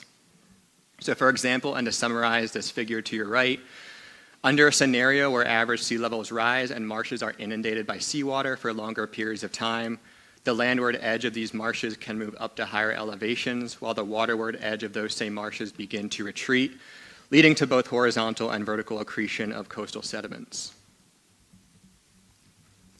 And looking into the future, this process will result in a coastal landscape that looks drastically different than it does today. Projections for salt marsh extent through 2050 have recently been presented in the North Carolina Salt Marsh Action Plan and highlight the impact that marsh migration will have on the coastal landscape, with areas in light green here representing conversion of upland systems to marsh systems, areas in dark green representing marsh that will continue to persist, and areas in red that will be lost in their entirety. So the key takeaway here is that in many parts of the state, marsh migration may allow our coastal habitats to persist under future change, but only if that migration is facilitated appropriately. Marsh migration is not new to the CHIP. The 2021 amendment included an action item to work with partners along the coast to prioritize marsh protection and build on the state's salt marsh action plan. We implemented this action by working with the South Atlantic Salt Marsh Initiative and the North Carolina Coastal Federation to include marsh migration as a priority in planning, investments in infrastructure, and marsh restoration. And we hope to continue and expand on these efforts with the upcoming amendment and our proposed action items listed here. First, we plan to discuss marsh migration projections in the state and provide a synthesis of projects within and outside of North Carolina that aim to facilitate marsh migration, whether that might be land acquisition, land preservation, or other conservation strategies. We plan to recommend a 2050 sea level rise planning scenario to refine the extent to which marsh migration should be facilitated. And we also plan to commit to developing a workshop, research symposium, or work group to discuss best practices, research needs, and regulatory steps needed to ensure that any future marsh migration work is effective, informed by the best available science, and specific to the state of North Carolina.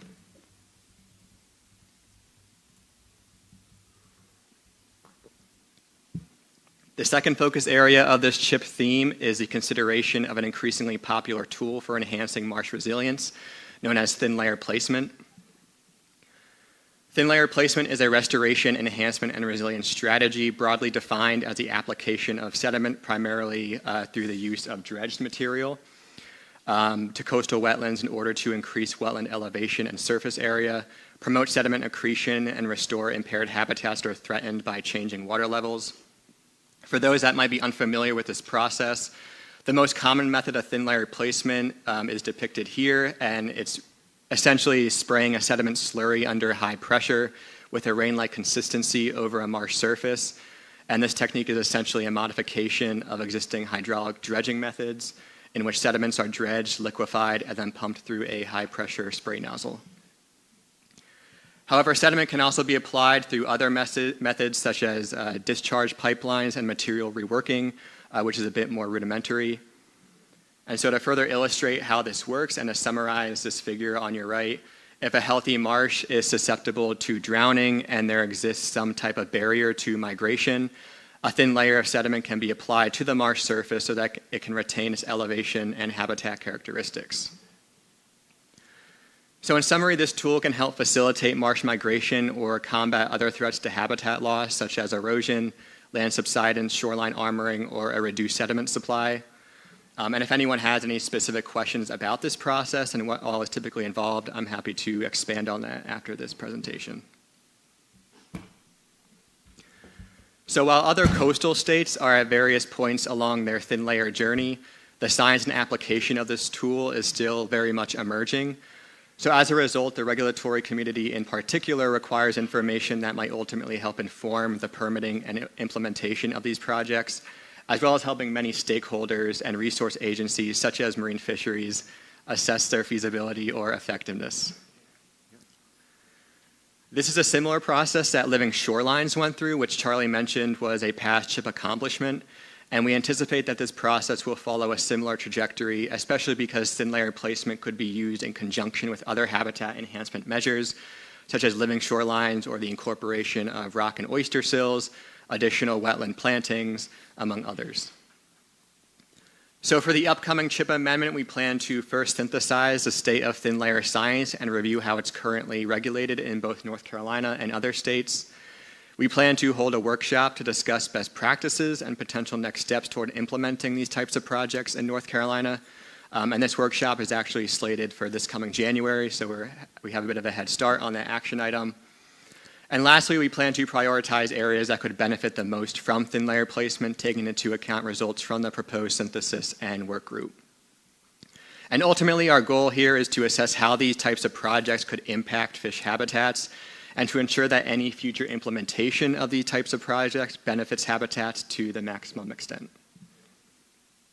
And Charlie is going to wrap us up. All right, our final chapter is going to be on community engagement for habitat protection. So similar to the 2021 CHIPS cross-cutting chapter on climate change, we're proposing a cross-cutting chapter on community engagement. So we don't have any actions that we're immediately proposing here. This will largely serve as just an information paper. And the main topic of it is going to be exploring how the work of DEQ's community engagement program and Office of Resilience fit into habitat protection work. And the community engagement program produces the community mapping system, which is pictured here, and it identifies potentially underserved communities across the state and helps DEQ divisions with outreach to those communities. So we envision this chapter kind of exploring habitat restoration and community resilience opportunities in these communities. So building on existing DEQ efforts and particularly the information that was compiled in the 2020 North Carolina Climate Risk Assessment and Resilience Plan, which came out of Executive Order 246, we'll focus on connecting specific social vulnerabilities to specific threats to coastal habitats, along with opportunities to address that connection through habitat resilience work. And I use the expansion of salt marsh here as an example. So as sea level rises, some folks are already starting to see salt marshes expand into their backyards. And some places that have more resources, like here in the Wilmington area, they have the resources to help landowners navigate what that means for them and for the habitat. But most of our coast doesn't have those resources, and so we're hoping to explore what it might look like to engage some of those less resourced communities on issues like this. So that wraps up our chapter themes, little timeline for the 2026 CHIP. Moving forward, DMF staff are going to be developing those 4 issue papers along with partners from across DEQ, and we'll be discussing those with the interagency CHIP team and with the CHIP steering committee. And we'll be coming back to this commission and to the other commissions with updates. We're aiming to have a complete draft of the CHIP complete by the end of the summer so that y'all and the CRC and the EMC can take it out for public comment ahead of final adoption in November. So these are, again, the 4 chapters we have. Thanks for listening to us despite the cockroach invasion. And at this point, we will take any questions. Okay, Doug. I knew you were going to ask before No I comments. raised your hand. Now, I just wanted to iterate on something that we've heard from Charlie and Derek, and that is the degree of the breadth of the, as Commissioner Klaus knows, of the coalition that is coming together to make this happen.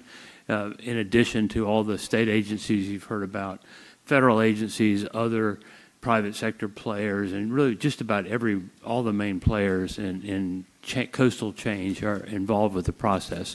So it's really quite an important coalition to take advantage of. So I think that's really, really great.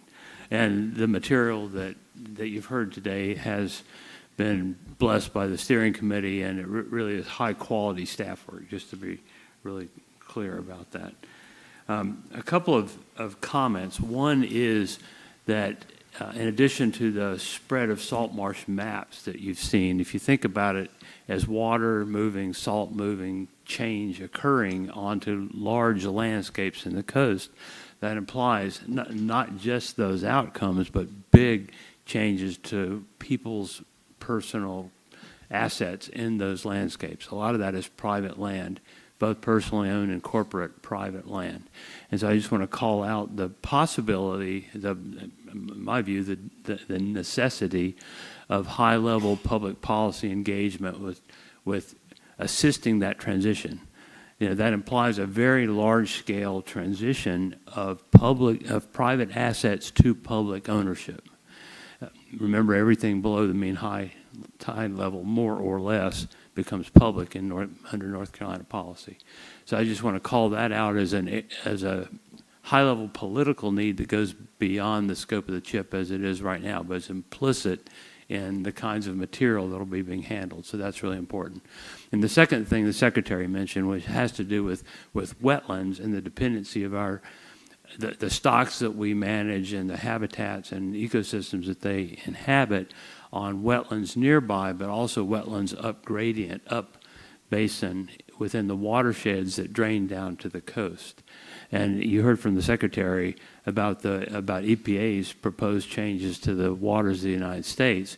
Well, I'll just add to that, including the judicial changes that lie behind that, in addition to the political changes, and the same thing at the state level in North Carolina. So the bottom line is that we have taken for granted that those upstream wetlands that serve to hold water back, detain not just that water, but also sediment and pollutants that are being delivered downstream would be intact in perpetuity. And that, in fact, today is no longer the case. And so I don't think we even actually have a good idea through what time course that natural assimilative capacity of the landscapes will be being eroded by political interventions at the state and federal level. And what I'm trying to say is that we've taken for granted a lot of protections that will not be in place over the time course of this and the next CHIP. And so we need to be, instead of putting our heads in the sand, opening our eyes about the degree of change that is coming at us. And I believe it's quite a large degree of change. It won't happen like a light switch, but all that water that we've been assuming is being held up on the land won't have to be held up on the land anymore. And if you don't want your new development, whatever kind it is, to be flooded, you have to send it downstream. And it now has nowhere to go to be evapotranspired with its pollutants to be assimilated. And all that's a red flag, in my opinion. And it's not one that we have been able to lay out in this version of the CHIP, but I think it is I'll just say a clear and present danger to the resources that we are obliged under the law to protect. So anyway, I don't mean to get on a soapbox, but I think this is the right steps to take now, and particularly in that fourth chapter, the community engagement chapter, there lurk quite a few other issues where really important corporate partners, remember that there are huge land ownership by the forest products industry and others all over coastal North Carolina, including federal partners, just to be really direct about it. And that gives us both a risk but also an opportunity to think about how landscapes change and could change. So my view is that the community engagement part allows us also to start thinking about those even longer term problems and needs and the kinds of partnerships that need to be built to deal with it. I think there's a question in there somewhere, and we've already talked about this, but I wonder if you had any thoughts about those longer term needs that aren't yet well addressed in this version of the CHIP. Yeah, absolutely. We certainly have, between a rapidly changing climate and a changing regulatory climate as well, we have headwinds that we're going up against, right? So, there's limits to what we can do, but I think you're kind of on the money with going about it through this community engagement work and working with the partners and stakeholders that we have across the coast. That's our first place to start. We need to make sure we're building relationships with the folks who have control over the local landscape and work with what's still within our control to try to prevent some of these negative impacts from happening, and we'll keep doing what we can. But yeah, I appreciate bringing up these issues and recognizing them, because it's certainly worth consideration. Okay, Sarah.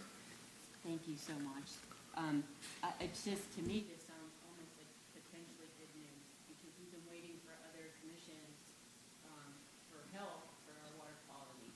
And this looks like through salt marsh migration and thin layer placement, we have the opportunity to take our water quality into our own hands and improve it through the Fisheries Commission and CHIP, which is fantastic. And my other question is, where are there opportunities for commissioners to see thin layer placement being done? Sure. So I don't want to put words into the Coastal Resources Commission members' mouths, but it sounds, from what we've heard, there's interest in developing a process for thin layer placement to become, something that can be done here. We in North Carolina have only had it really happen at the experimental scale. So think, plots maybe the size of the space between us here.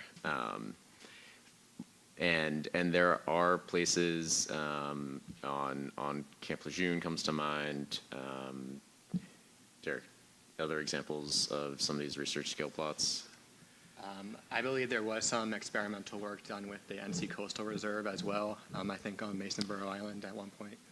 Yes. Yeah, right next door on Masonboro. In terms of large scale, we don't have any large scale projects that have been permitted in North Carolina yet. Up in Maryland in the Blackwater Refuge, they've got a very large scale project there. Down in Georgia in Jekyll Island, they've got another large scale project. So if you're interested in seeing any of those, I'm happy to pull up some details and figure out how to connect you to those. Okay, Mike. Thank you, Mr. Chair. I'm never fully prepared to comment here on habitat and the growing disparity that's kind of going on that is obvious to see if you have the privilege of spending quite a bit of time on the water, as I do as a commercial fisherman. And so, I just wanted to bring that sort of to light.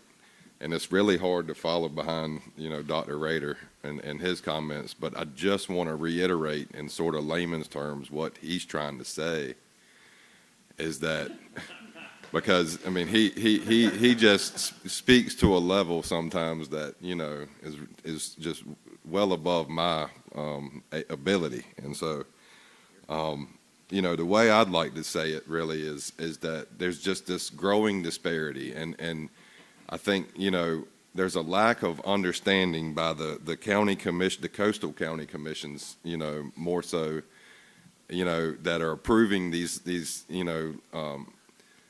things that are happening in coastal developments and right on top of our wetlands and our habitat, and the private citizens that are acquiring these lands and producing these structures right on top of the shorelines and hardening these shorelines with bulkheads. And so I say that because I witness this every day. And I believe this summer I witnessed more bulkhead installment in one particular area that I was able to view than I ever have. And that's why I say it's a disparity, because as we ask these fishers to do more to be more sustainable, I don't feel like we're asking the landowners and the developers are having the same standard that we have to follow to protect our wetlands, our native creatures, and all the things in between. And so we've witnessed this incredible population growth, especially since COVID, just this swelling of people in influx to our coastal region. And I think, there's just this lack of understanding of, we're in this critical place to where if we don't act in a fairly quick and efficient manner, then we're in jeopardy of still further decline in all these species. and that's have detrimental effects. And so, to Dr. Rader's point of the water moving or being retained in these natural filtration systems, that's extremely important. And I witness it all the time, the runoff that occurs after, rain events, to where all of this water is injected into the systems, and it, suddenly becomes hypoxic for days and sometimes weeks. And so, I can't, like I said, I'm talking right off the top of my head, and I wish I had more prepared comments, but I can't emphasize enough the importance of how the land and the landowners and the folks, the land dwellers, and how they interact with the land and what they do to it has an extreme and detrimental effect on what happens to our managed species and our habitats. And so I get to witness this firsthand a lot, and it's almost heartbreaking to see what happens based on what has been manipulated on land, and how it has affected the process of how nature, takes care of itself. And I think that's an extremely important problem to take up right now. And like Dr. Rader said, it's at a high level. A high echelon of government needs to take all this and understand what's really truly happening. And I'm not sure how to go about that other than the educational programs, but it needs to really be taken seriously. And I'm glad the Secretary is here today and has seen some of this, and I'm able to give this comment in front of him, because I can't emphasize how important this is.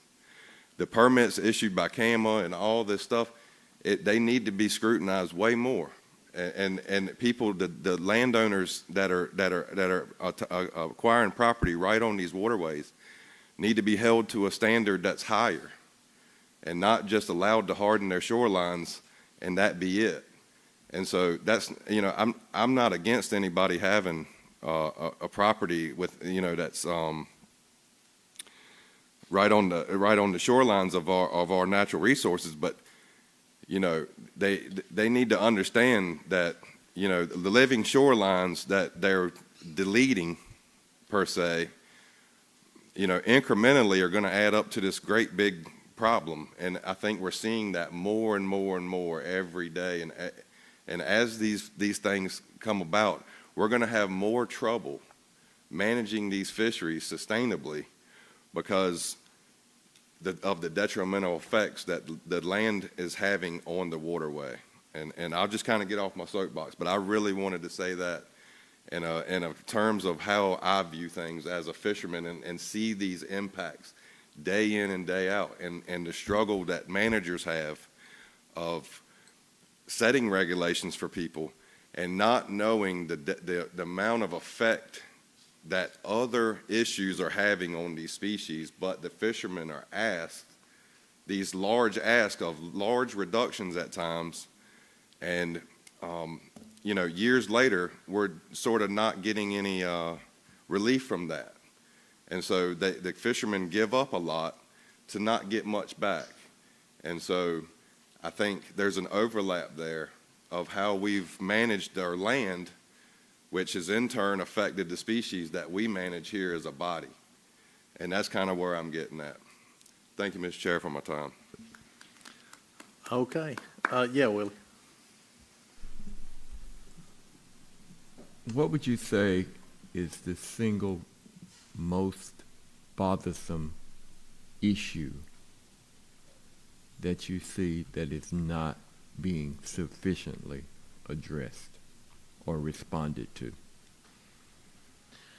in your work? Sure. So I think one of the biggest issues, and this is part of what Mike was hitting at, is we have all this development coming in the coast. We have, increasing rainfall, increasing runoff, all these issues. And one of the issues we've tried to raise in the chip before is that water clarity is declining, and it's negatively impacting our submerged aquatic vegetation, or SAV beds, particularly up in Currituck, Albemarle Sound, Pamlico, Neuse Rivers, these low salinity areas. We're seeing water clarity get worse, and it's impacting the grass, and we're losing grass. And that's an issue that we really tried to hammer home in the 2021 CHIP. And we have a draft water clarity standard that is supposed to go to the EMC for a vote sometime next year. It's run behind in delays. Understandably, the commission has other priorities: PFAS, 1,4-dioxane, all these other issues. But it's an issue that continues to run behind, and it's one that we urgently need to address. We're losing our grass something at a rate of 1% to 2% per year, and that adds up when you scale it over 10, 20, 30 years. So the leading cause of that decline, according to most of our experts, is water clarity, and it's a long process to start to see those improvements. So losing, time matters. The sooner we do this, the better. The sooner we can get a handle on it. So that's probably our number one priority of things we haven't managed to get properly addressed. All right. Yes, sir, William. Just a quick question, I hope. I hear that we hear so much about development and hardened shorelines and so forth, and I'm struck by the amount of road building that's going on coastlines, and I wonder if that is sort of dealt with separately in terms of, impervious surfaces and runoff and effects on water, effects on water clarity and so forth, and sort of what input how the plan might address road development. Sure. So so part of Derek's job is reviewing CAMA permits when they come through for impacts to our coastal habitats.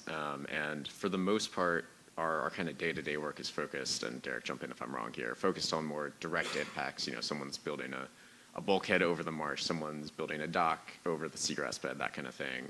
So we have less say in the day-to-day over amounts of impervious surfaces. DCM does. Coastal Management and the Coastal Resources Commission do have rules addressing impervious coverage. That said, I can't necessarily speak to how those were developed, or haven't thought about a lot recently about the sufficiency of those with respect to roads. So that's probably not a very satisfying answer to say. No, it's a good answer. It's a very good presentation. Thank you. Thank you. All right, and with that, we're going to go on to something that's not any big deal or anything. We'll move on from y'all, and we'll go to Jeff Dobbs and something real easy like Flounder. Thank you, Mr. Commissioners. Mr. Chair, can we get a small break, maybe? Okay, we'll take a 15-minute break.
I told Charlton that my goal was if I couldn't get it myself, was to try to scare it. Yep. It did start moving a little faster. Yeah. It went down that, it went right towards John, who, let's be clear, probably was conservative and run stuff, but to try to act like, oh, yeah. Hey, but you know what? Could have used that. Hey, Sean, that roach would have been helpful in the Beeson case. The roach would have been helpful in the Beeson case. Oh, we're definitely seeing age expansion. Zach, how you doing, buddy? Doing very well, hope you will. Oh, yeah. That's great. I appreciate that very much. Family's doing well? A little early. My wife just had surgery and she's recovering, but going well. So I hope it goes as well as can be expected. Yeah, I appreciate it. Anything we can do, all you got to do is ask. I appreciate it. Yeah, it's been great. She's an assistant principal. Somehow is the most loved person in that building, which is weird for an assistant principal. So we've been spoiled. Elementary school? No, at high school. Okay, high school too. Because nobody's loved in the middle school, right? And normally nobody's loved as the bad guy in a high school, but she somehow does it. So we've been absolutely spoiled, like kids giving us stuff. That's so. It's been wild. So wonderful. Yeah, I somehow Stockholm syndrome that woman. And I'm gonna hold on as long as I can. I like it. Yeah. Very good. 6, 7. Is that the number that all the kids are talking about now? Yeah, it is. So it seems like it came out of nowhere, but the funny thing is, I'm a big nerd. I'm a meat.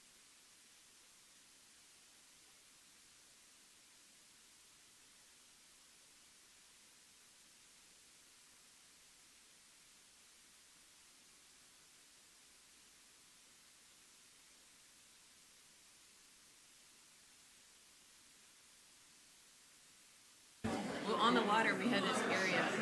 We called it Area 42 because.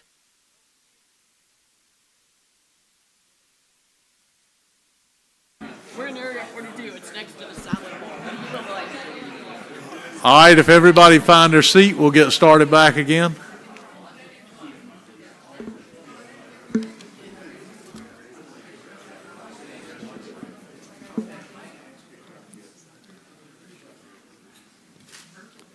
What everybody wants to know is the history of flounder. Everybody in here was like, boy, I can't wait for the history of flounder. Everybody loves flounder.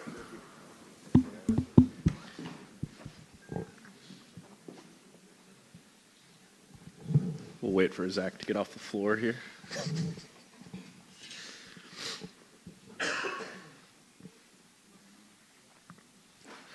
All right. Well, good morning, commissioners. My name is Jeffrey Dobbs. I'm one of the FMP coordinators based out of the headquarters building in Morehead City. At your August meeting, it was noted that a history lesson on the management of southern flounder would be useful to remind commissioners how we got to Amendment 5. As I'm sure you're all aware, we could spend days discussing the intricacies of flounder management in NC, but we simply don't have the time for a deep dive into the details. Instead, I'll present a high-level view of the history to hopefully provide some context to where we are now. I'll start with some background information on the FMP framework that has shaped the modern management of southern flounder and historical landings in the commercial and recreational flounder fisheries. I'll then move into a timeline of management plans and stock assessments, starting with the first benchmark stock assessment from 2004, and move all the way through to Amendment 4, which was adopted at your last business meeting. Finally, I will briefly cover what is coming next for flounder management. So to give proper context to the management history of southern flounder, it's important to recognize how the 1997 Fisheries Reform Act provides the basis for how we manage flounder and other species today. This legislation was designed to protect, enhance, and better manage coastal fisheries in North Carolina. The FRA included more topics than I will mention today, but notably, it restructured the MFC and set the framework for our current FMP process. The Act, in conjunction with other statutes, outlines that the division shall develop and the MFC shall adopt fishery management plans for all commercially and recreationally significant species in marine and estuarine waters. The The statute states the goal of these plans shall be to ensure the long-term viability of the state's commercially and recreationally significant species or fisheries. In response to these laws, the division began working on FMPs beginning with blue crab. The first flounder FMP was adopted in 2005 after several years of development. So a bit of background on the commercial fishery. Flounder commercially harvested from the ocean are considered 100% summer flounder, and flounder commercially harvested in inshore estuarine waters are considered 100% southern flounder. Historically, summer flounder, represented here with blue diamonds, was the primary flounder species commercially landed in the state. However, due to a decline in the fishery since the mid-1980s, followed by federal restrictions on harvest implemented in 1993, summer flounder landings have been reduced dramatically from historical levels. As the availability of summer flounder began to decline in the late 1980s, both the demand and value for flounder increased, resulting in an increase in southern flounder landings, represented by the orange squares. This figure shows total commercial southern flounder landings, represented by the blue line, and the landings from the two most prominent gears, gill nets and pound nets, represented by the orange and gray dashed lines, respectively. Most southern flounder landings are from gill nets and pound nets, although gigs and other inshore gears catch flounder in smaller numbers. Peak commercial landings occurred in 1994. Historically, pound nets were the dominant gear, but landings from gill nets were higher from 1994 to 2013. Since 1994, pound net landings decreased greatly, while gill net landings remained relatively high until 2010, when they declined due to restrictive management. I'll now give a summary of landings in the recreational fishery. Historically, summer flounder, represented here with blue diamonds, was the primary flounder species recreationally landed in the state. However, due to declines in summer flounder abundance beginning in the mid-1980s, the recreational catch of them began to decline. This was followed by minimum size limit increases in the early 2000s designed to further constrain harvest of summer flounder.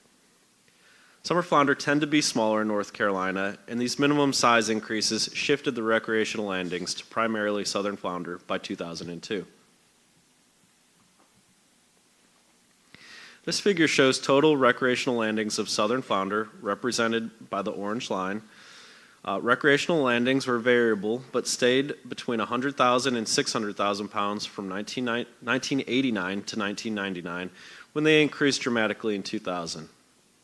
Landings remained fairly stable at this high level for the next 10 years until another significant spike in landings occurred in 2010. From that point on, landings have declined to their lowest levels on record due to restrictive management. Combining the two previous figures illustrates the shift in landings between sectors and the overall decline in landings across the fishery. In 1993, the fishery was over 97% commercial compared to the 50-50 split the commission have hardwired into management today. Before I move on to a timeline describing the management history, I just want to point out that the original FMP was not the first regulation on this fishery. The first regulations on flounder began with an 11-inch commercial size limit in 1979. Between then and the original FMP, nearly 30 regulation changes, represented by the vertical red lines, occurred across both sectors. It would take far too long to discuss these changes in depth. Suffice to say, most flounder management during this time was driven by summer flounder. However, some regulations that affected these fisheries were byproducts of other issues. For example, the deepwater gillnet fishery closure in Pamlico Sound that occurred in 2001 was a result of a federal action to protect sea turtles. I will now take you through a brief overview of the timeline of stock assessments, fishery management plans, and other important events that have influenced the flounder fishery prior to the coast-wide stock assessment. Starting with the first benchmark assessment in 2004 and adoption of the original FMP in 2005.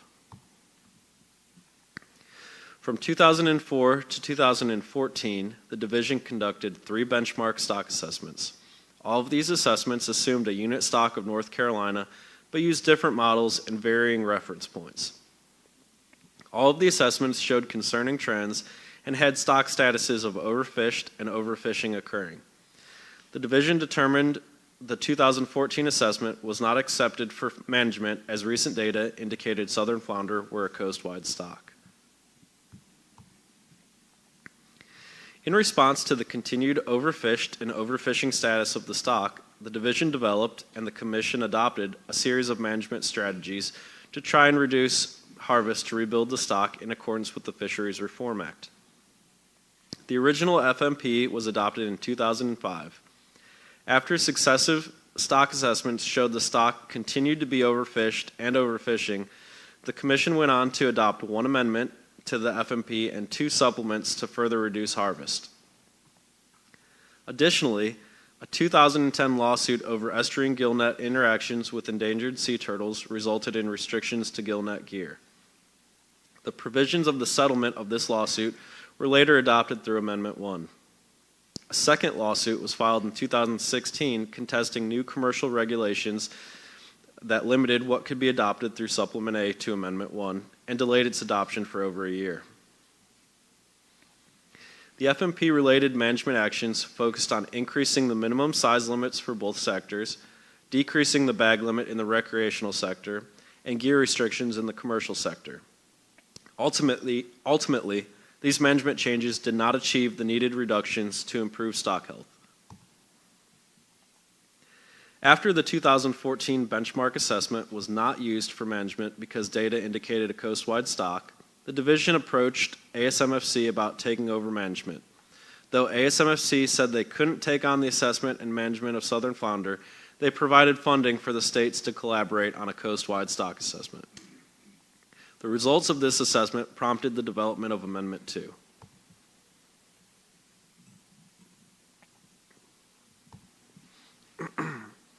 The 2018 benchmark coast-wide stock assessment was based on a coast-wide unit stock and used data from 1989 through 2015 in a statistical catch-at-age model. The spawning potential ratio, or SPR reference points, were set to F25 for the threshold and F35% for the target. The 2019 update was conducted immediately after and served to add 2 more years of data. Fishing mortality was above the threshold, shown by the dashed red line, and target, shown by the solid red line, meaning the stock was experiencing overfishing. The spawning stock biomass, or SSB, was below the threshold, shown by the dashed red line, and target, shown by the solid red line, meaning the stock was overfished. Projections showed that a 52% reduction was in landings in the terminal year was needed to end overfishing and rebuild the SSB to the threshold in 10 years with a 50% probability, the minimum required reduction to comply with the Fisheries Reform Act. A 72% reduction was needed to end overfishing and rebuild the SSB to the target within 10 years. This reduction would hopefully provide increased probability of rebuilding the stock to a sustainable level. As a reminder, the reduction needed to rebuild the stock was required across the range of southern flounder's Atlantic stock, not just from North Carolina. At the time of the assessment, the expectation was that other states would be able to implement management measures that would produce reductions at the required levels, but this didn't materialize. Other states implemented modest minimum size increases and bag limit reductions similar to North Carolina's earlier management, and similarly did not achieve the expected reductions across the other states. Amendment 2 was developed to address reductions needed to end overfishing and rebuild the SSB based on the results from the 2018 coastwide assessment and 2019 update. A full amendment was used over a short-term supplement due to a previous lawsuit that limited what management could be enacted through the supplement process. The division had great concern for the stock and realized that Amendment 2 was necessary as a stopgap measure until Amendment 3 could be adopted.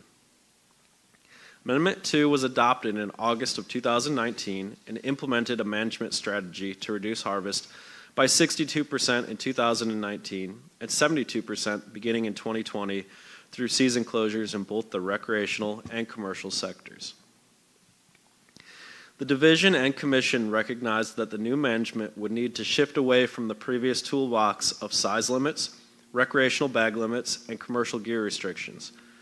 The management needed to result in effective, realized reductions. This resulted in the adoption of the strongest management yet to stop the decline of the stock. Management measures for the commercial sector include splitting the state into 3 management areas, northern, central, and southern, to improve equity across the sector. In 2019, the season was closed September 4th and reopened for 2 to 3 week fall seasons depending on area. In 2020, seasons were set to 3 to 4 weeks in the fall depending on area, and in 2021, the seasons were further reduced to 2 to 3 weeks in the fall depending on area. Amendment 2 also adopted non-quantifiable management measures that include trip limits for gig and pound nets, along with other gear restrictions. For the recreational sector, the season was closed September 4th, 2019, and did not reopen. In 2020, the season was open for 6 weeks. The season was further reduced to 2 weeks in 2021. Additionally, the recreational bag limit of no more than 4 flounder per person per day was maintained in Amendment 2. After Amendment 2 was adopted, the division immediately began development of Amendment 3. Amendment 3 was developed to refine and build on actions taken in Amendment 2. The rebuilding timeline from Amendment 2 did not restart, and the 72% reduction in harvest was maintained. Amendment 3 was adopted in May of 2022 and implemented a management strategy of a hard quota with paybacks for overages deducted from the quota the following year. The initial sector allocation was set at 70% commercial and 30% recreational based on recent landings, and a schedule was set to move to 50-50 parity by 2026. Management measures for the commercial sector included splitting the sector allocations into 2 gears, pound nets and mobile gears, which includes gill nets and gigs. To maintain regional proportional access, mobile gears was split into a northern and southern area, and pound nets were split into northern, central, and southern areas. The commercial quota was tracked through daily quota monitoring for near real-time management and closures when allocations were met by gear and area. Due to time lags in data from MRIP estimates, the recreational fishery continued to be managed through season, with accounting for overages calculated the following year. The bag limit was lowered to 1 fish to better constrain harvest and lengthen the season. Amendment 3 also outlined a potential spring oscillated flounder season for hook and line only in the ocean, although this was never utilized. Lastly, Amendment 3 prohibited the use of the recreational commercial gear license to further reduce user conflict. I will now move on to the 2024 Coastwide Assessment Update. The 2024 Coastwide Stock Assessment Update was based on a coastwide unit stock and used data from 1989 through 2022, using the same statistical catch-at-age model as the previous 2 assessments. The reference points were maintained from the previous assessment. The fishing mortality was above the threshold shown by the dashed red line and target shown by the solid red line, meaning the stock was experiencing overfishing. The spawning stock biomass, or SSB, was below the threshold shown by the dashed red line and target shown by the solid red line, meaning the stock was overfished. Several trends and diagnostics from the model raised concerns, including poor fits to the recreational and commercial fleets and strong patterns in the model residuals. Due to these concerns, division staff and partners from other states decided to not use the new update for management. However, the trends in the data were much more resilient during diagnostics. The division has confidence in these trends that showed the stock recovery was not occurring. And finally, we arrive at our most recent management action, Amendment 4. Amendment 4 was developed to address the Commission's August 2024 motion to amend the Southern Flounder FMP to allow more recreational access while maintaining the rebuilding requirements of Amendment 3. This motion was in response to a lack of open recreational flounder season in coastal waters in 2024 due to overages in 2023. Amendment 4 was adopted in August 2025 and maintained the 72% reduction along with all other management from Amendment 3. The sole management measure adopted in Amendment 4 was to expedite the sector allocation transition to 50-50 in 2025 rather than in 2026 as prescribed in Amendment 3. Long-term, more comprehensive approaches for recreational and commercial fisheries management will be addressed during subsequent development of Amendment 5. That brings us to the present with a look to the future. Division staff continue to develop Amendment 5 with an expected adoption date of May of 2027. After this presentation, one of our stock assessment scientists, Dr. Matt Damiano, will go over the division's plans to monitor and assess the southern flounder stock. And with that, I will take any questions. All right. Okay, go ahead. Thank you for your presentation. This comment is mostly for the commission. Southern flounders are really hard and controversial stock to manage. And in every decision this commission makes with this stock, it is so important to consider the historic management of this stock, not just from the last couple years. I would just encourage this commission to look at in the entirety of the time series and how we did things, not just in the most recent decisions. It's very important. All right, guys, thank you.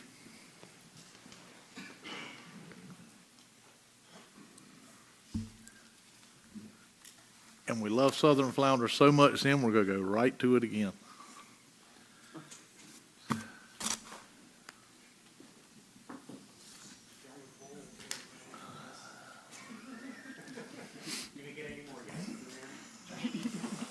Do we have any cartoons? Nothing as good as yesterday. Oh, okay, well. No popcorn either? No popcorn, real or animated. But maybe for the first time in my career, I get to give some good news, which is a rarity in fisheries. So you have that to look forward to.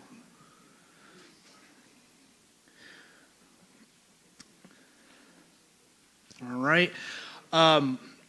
I'm happy to dive into my second presentation of this meeting, which is about the analyses of southern flounder stock indicators, specifically in North Carolina waters, that myself and Dr. Matt Zink worked on. I do want to acknowledge him publicly because his work really made this possible, even though he's not here with us today. I don't think we would have been able to deliver this by this meeting without his hard work. So, Matt, I know you're listening. Thank you very much.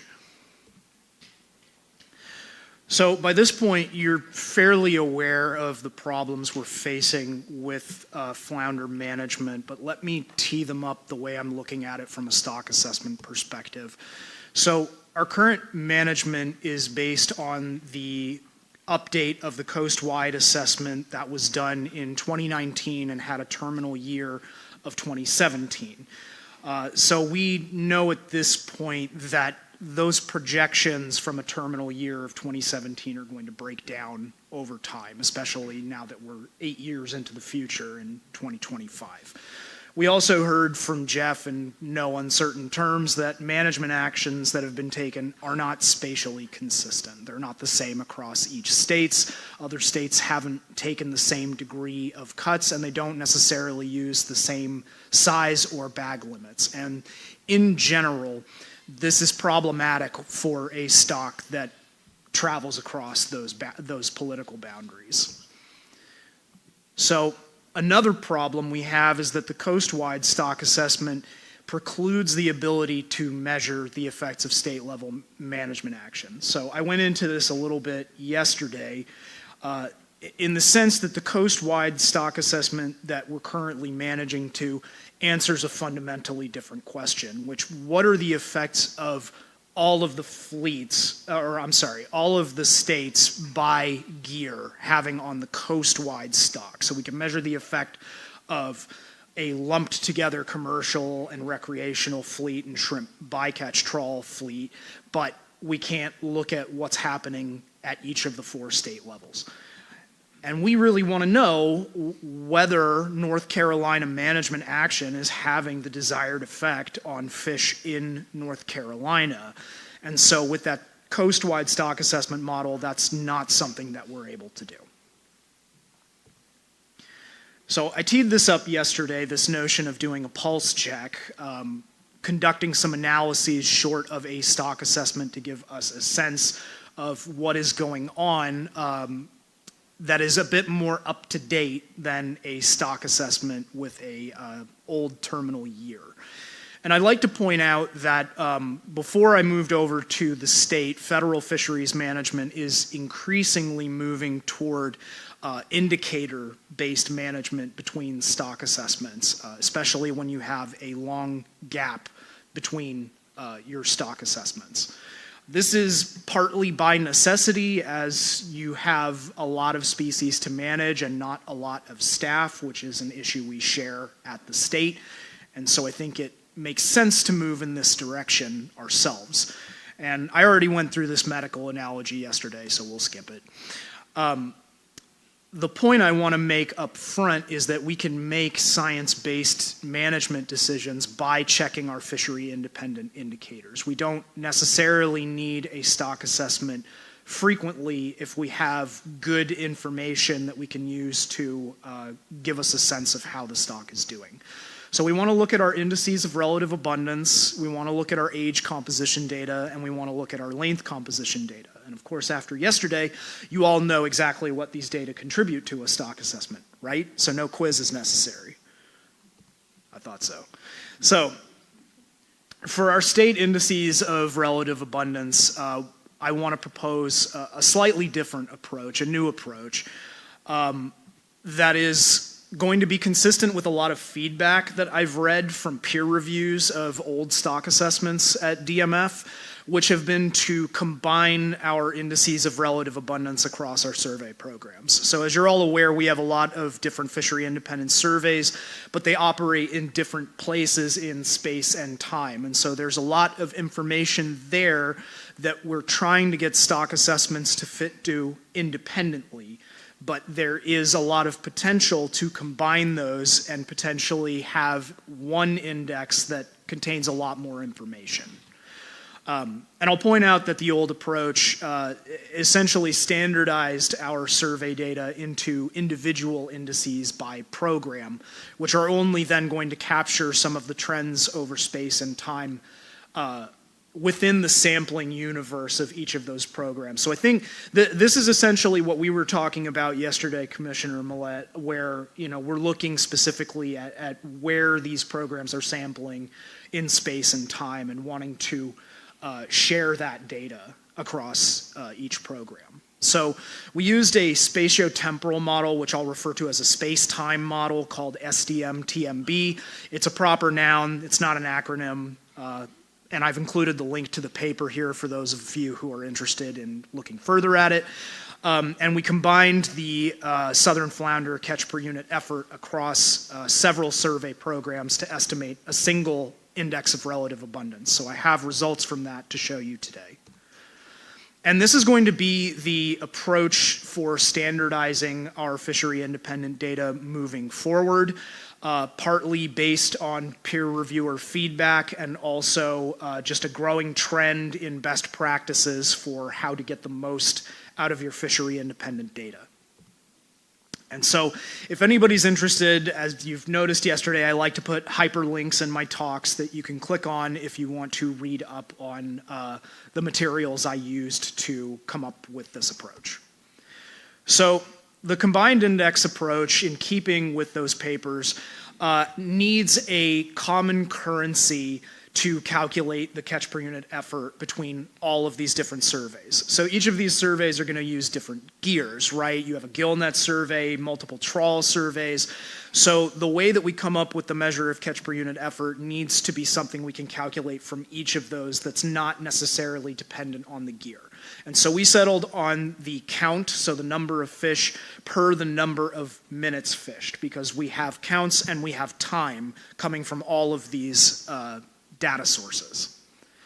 The way that we deal with the difference in fishing power across each of those different survey gears is by including what's called a catchability covariate. And so each program is treated as a effect on the relative catchability of southern flounder, because we know that a trawl is going to catch flounder differently than a gill net, for example.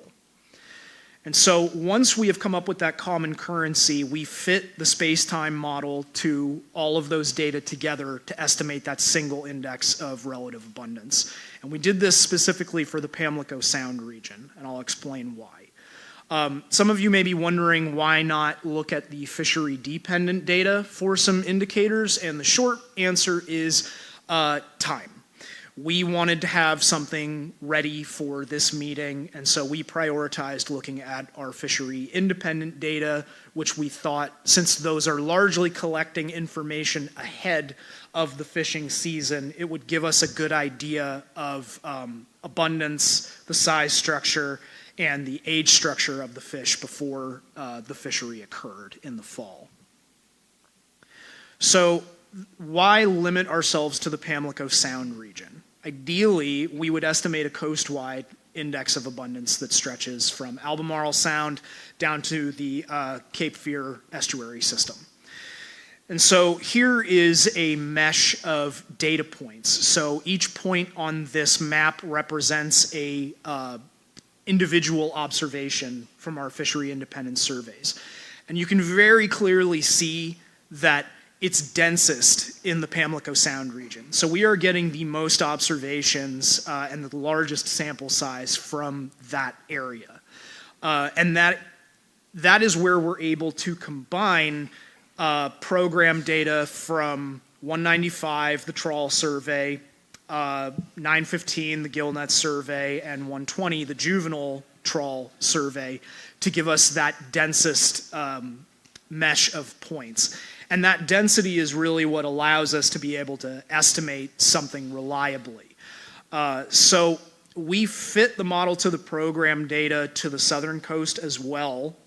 So essentially we combined the Pamlico Sound region and the southern region in another model, and it gave us the exact same results as the model fit to the Pamlico Sound region. So we decided that for simplicity, we would go with just the Pamlico Sound region, since we weren't really getting anything by fitting to the southern extent of the data.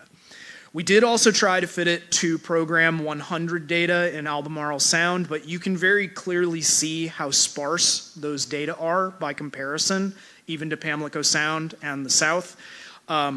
So that's another part of the rationale for why we went with the area that we did. So here are the results. Let me walk you through what you're seeing here. So on the y-axis is the measure of the index of relative abundance. So I want to point out that this has no real meaningful units. So it's just a relative measure. So is the stock going up or down or staying the same is more the question we want to know. We want an answer to here, not the magnitude. The scale of the population, as you know, is something we would want to estimate with a stock assessment. And this covers the beginning of program 120 in the early 70s through 2024. And what we see is a slight increase in the population over the course of the 70s and 80s, which may very well be a function of program 195 coming online. And then you also see these big spikes, which I believe are recruitment pulses detected in program 120. And so those big ones in the late 80s and in the late 90s are likely what supported the highest catches in the commercial fishery. We also see a spike in 2009, which was likely responsible for supporting the highest recreational catches that we saw in Jeff's presentation. And then we see this very slow decline over the year 2000 through just about 2018. And this tracks pretty closely with what we saw in the coast-wide stock assessment, which was, we saw a large decline in abundance of southern flounder. Notably, however, after Amendment 2 was implemented in 2019, we see some modest increases in abundance, especially in 2022 through 2023. That dip in 2020 is more than likely a function of reduced sampling across multiple programs during COVID. But more than anything, I want to draw your attention to those increases following the implementation of Amendment 2. That indicates, at least to me, a positive response to management action.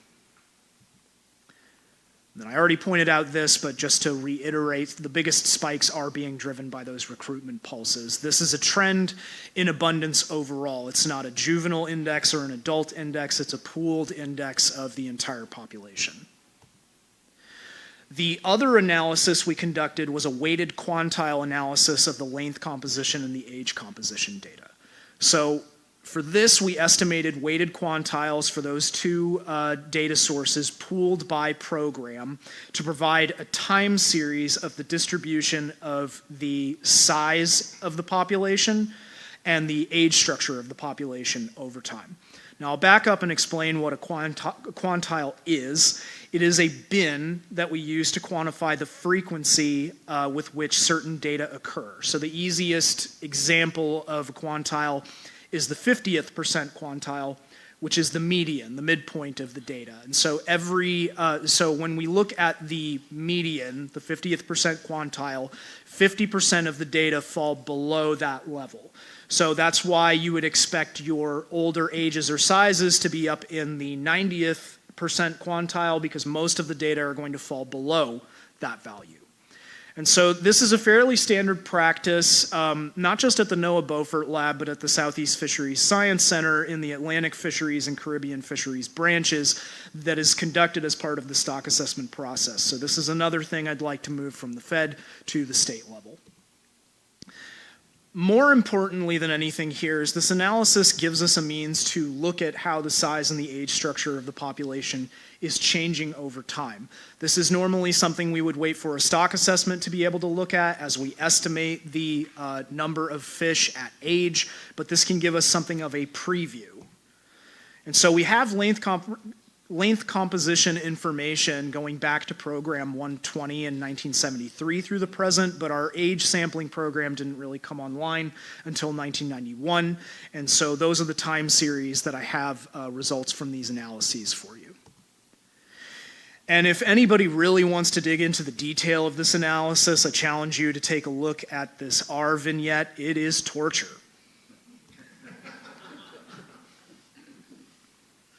But it's there if you want it.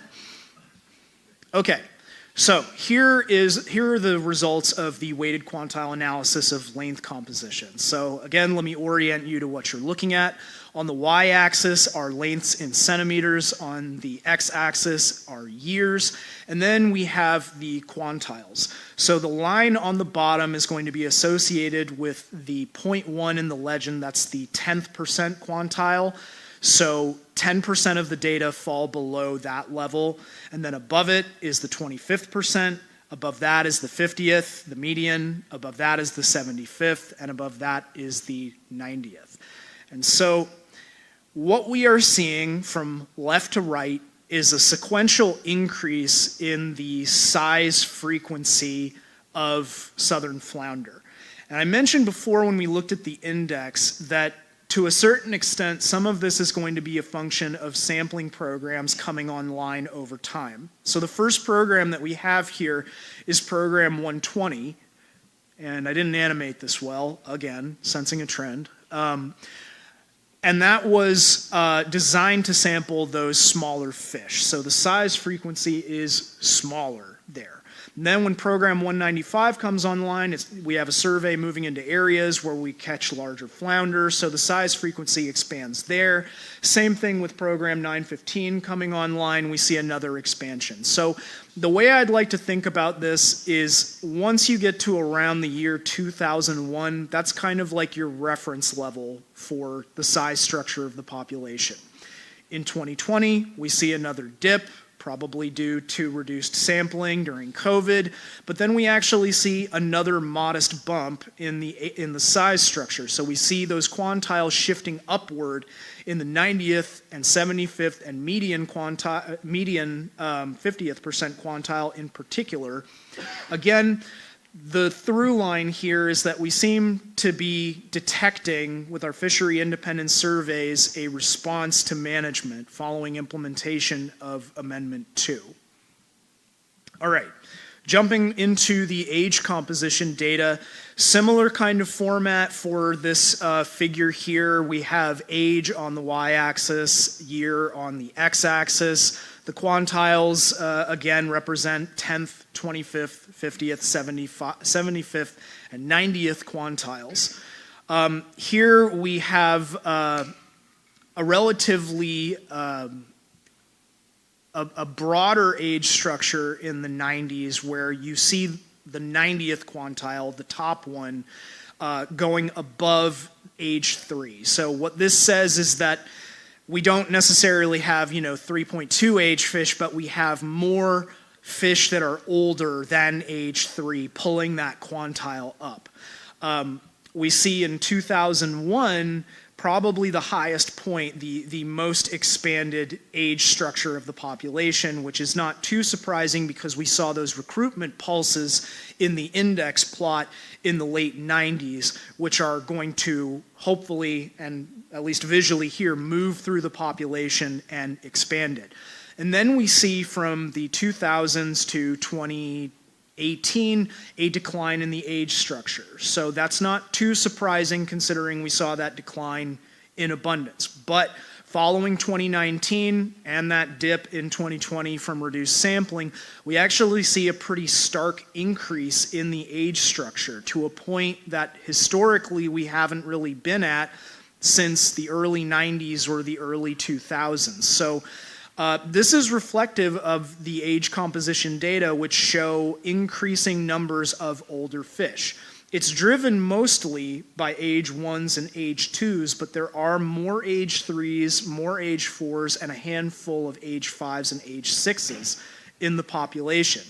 And so, first thing, we do see that the age composition information has that information content on the effect of fishing over time. We can see that fishing is reducing the age structure, and reduced fishing is letting the age structure expand. So this is also a useful exercise in determining whether or not these data are going to be informative to a stock assessment moving forward.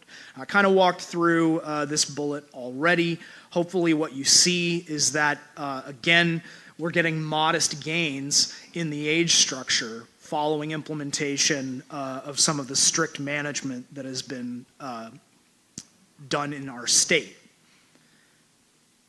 All right, so between the weighted quantile analyses and the new combined index, what we get is a means to quantify and visualize the effect of fishing. Hold on one second. Mike's got a question about something. Just some point of clarification, if you would go back to the quantiles. Is this average age of 3, or because I don't see anything that spikes up to anything older? So is this a measure of average age across the board? It's something like that, yeah. So I'm trying to understand what I'm looking at a little more. Yeah. And so I'm not sure. I see the trends and all that. To understand it just a little bit further. No, I appreciate you asking me to pause here and spend a little bit more time on this. I kind of take for granted that I'm used to looking at this. And so the 90th quantile in particular is saying that most of your older fish are going to be around age 3 or a little bit over age 3. But having looked at the raw data in addition to the results of this analysis, there are age 4s, so that's why it goes over that 3 there. And there are some age 5s and age 6s in those data. So that's why it's getting pulled upward. But because of that averaging process, it's getting pulled down toward the 3. And so when you look at this, you might say, okay, there were never any 4s, 5s, 6s in the population, but that's just not coming through because of the nature of the math on the side of this analysis. There are older fish in there. It's just that the 90th quantile in particular gets pulled down toward 3. If we'd calculated like the 95th quantile and the 99th quantile, so the upper extent of that, it'd probably go up to age 4 or age 5. Does that help kind of clarify what folks are seeing in this plot a little better? Thank you for that. It definitely does for me, because I was trying to, you were talking about age structure a little bit, and that we had that there were more, appeared to be more 4s, 5s, and 6s, but I just didn't know how that was coming through on that particular graph of data, and I didn't know if that graph was just an average of all the age structures, based on quantile. And so thanks for helping me understand that. Yeah, absolutely. And whenever I give these kinds of presentations, please don't hesitate to interrupt me and say, tell me more about what I'm seeing in this plot. I'm happy to elaborate. When you practice in front of a bunch of biologists, sometimes you take this stuff for granted. I think you're doing a mighty fine job. Thanks. Yeah, so in the future, I might include like 95th and 99th percent quantiles, so that way we can see the spread a little bit more here over the raw data. So my conclusions based on this set of analyses is that we are seeing some response to management.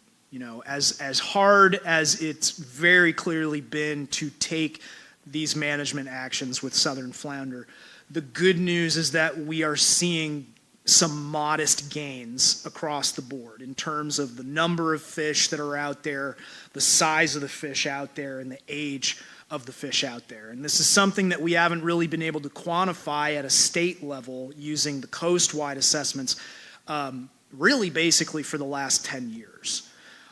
So as we have heard from the public, we too in our data are seeing this increase in abundance, the increase in the size, and it's really nice to see that age structure expanding. I do emphasize that these gains are modest. You can see in the abundance plot, it's only ticking up a little bit. But relative to the timing of the implementation of Amendment 2, which was first cuts in 2019, second set of cuts in 2020, it's still early in that process to build back a fish population where the fish can live, up to, 8, 9 years old. So this leads directly into what I am thinking for the next stock assessment. So I'll pose the question, given the data that we have, what can we do? So the previous coast-wide stock assessment was useful for determining the stock status, so how the population is actually doing at the level of the entire coast. So stretching for the entire range of the population of southern flounder. But because of the way that it was set up, we couldn't measure the effects of North Carolina management on fish in North Carolina waters. Now, I will say, as an assessment scientist, ideally we would continue to move forward with a coast-wide framework to match the spatial structure of the population. And to that effect, we would want to use something like a spatially explicit model, like the one I talked about yesterday, where we would model each state's waters not independently, but individually, and then linked by movement rates. I know there is some tagging data in North Carolina to quantify movement, I think, in and out of North Carolina waters, but by my, estimation, I don't think we quite have enough data yet to quantify the movement more broadly across state lines. And so I would suggest, both based on my own thinking and actually a lot of the public comment we've heard so far about collaboration, that we would really want to pursue a project on the level of the South Atlantic Red Snapper Research Program, where you're working with agencies and academic institutions across state lines. And this could actually build out from the existing multi-state work group that we have for flounder, but I do want to emphasize in red, it's not something that North Carolina Division of Marine Fisheries can do alone. This would need to be a highly coordinated effort. So while I believe in building toward that in the long term, our burning question is, what are the effects of North Carolina management on North Carolina fish? And what sort of approach can we use to achieve that in the short or medium term as we work toward this loftier goal? And so my proposal is that we move to a North Carolina-only southern flounder model. So my rationale for this is we have the data to support it. We have much richer data at the state level that would be sufficient to answer the question of how we're doing with our management of the fish that we're responsible for, so the fish that are within North Carolina waters. I also think it's more appropriate in this instance to generate estimates that could guide North Carolina management, especially given the circumstances of, our management being limited to state waters rather than the entire extent of the population. And it focuses on what we can control, which I think is something we've been aware of internally and were reminded of during public comment in the August meeting. So the goals of this exercise would be to explicitly quantify the effects of state-level management and fishing on locally available southern flounder. And as I went through yesterday, the big trade-off with this kind of approach is we can get at that finer spatial scale, but we won't be able to estimate coast-wide stock status. We'll only really be able to get a sense of how the fish are doing in our backyard. And so to that effect, the main estimate we would want to be getting out of it is this rate of fishing mortality, to use as a target or a target and a limit reference point, which we would use to generate, if we wanted to continue using quota-based management or a total allowable catch, that would be the basis for that. And so I acknowledge that there are some assumptions and trade-offs associated with this move, but I think it's appropriate given the data, which hopefully came through as a major theme yesterday. So with that, I can see questions are primed. So I'm going to go to Doug and then Tom. Let them fly. So this is absolutely first-rate staff work, and congratulations. I'm going to call you guys Matt Squared, if that's okay. We get called that internally, so that's actually fine. I haven't heard it, but I figured so. But it is really first-rate, and I appreciate it greatly. As a scientist, I appreciate it greatly. I'm actually intrigued by the way you've looked at these indicators, and I'm just wondering if you could actually, if you had the resources, pursue that a little more and actually look at the behavior of those indicators under different purported population contexts. And so, for instance, if you looked at basically simulated an unfished population and through that data series what you would expect under different levels of fishing pressure, you would expect the indicators, how you would expect them to behave. So I could imagine a surrogate for F25 and F% and F35%, for that matter, F5%, that might give you some, so we would have some, we almost could use it as a semi-quantitative or data poor management system at the North Carolina scale. So anyway, I think it's a great piece of work, and just wonder if we could, if we don't mind being sort of gutsy, even going a little bit farther in how to do that. I think that's really first rate. Thank you. Do you have reactions? Yeah, I mean, what you're describing sounds very much like a management strategy evaluation to me, and it's something absolutely. I am definitely interested in moving toward. So for better and for worse, you may see me up here yet again talking about management strategy evaluation sometime within the next year. Could I extrapolate just Tom has given me like scared eyes. We're in the position of having to respond to what we know is inadequate in scientific input. So a coast-wide stock assessment where the other states aren't. Our people are holding the full load of that reduction obligation, which is fundamentally unfair. And so the question is, how do we fairly assess the proportional contribution that fishing pressure here presents in terms of our duty to reduce and meet the goals of the program? Now, legislatively, we can't really quite wiggle out of it that way, but we can sure try, I think, in terms of redefining the stock back towards the state system. And so I think that part of your recommendation is 100% spot on.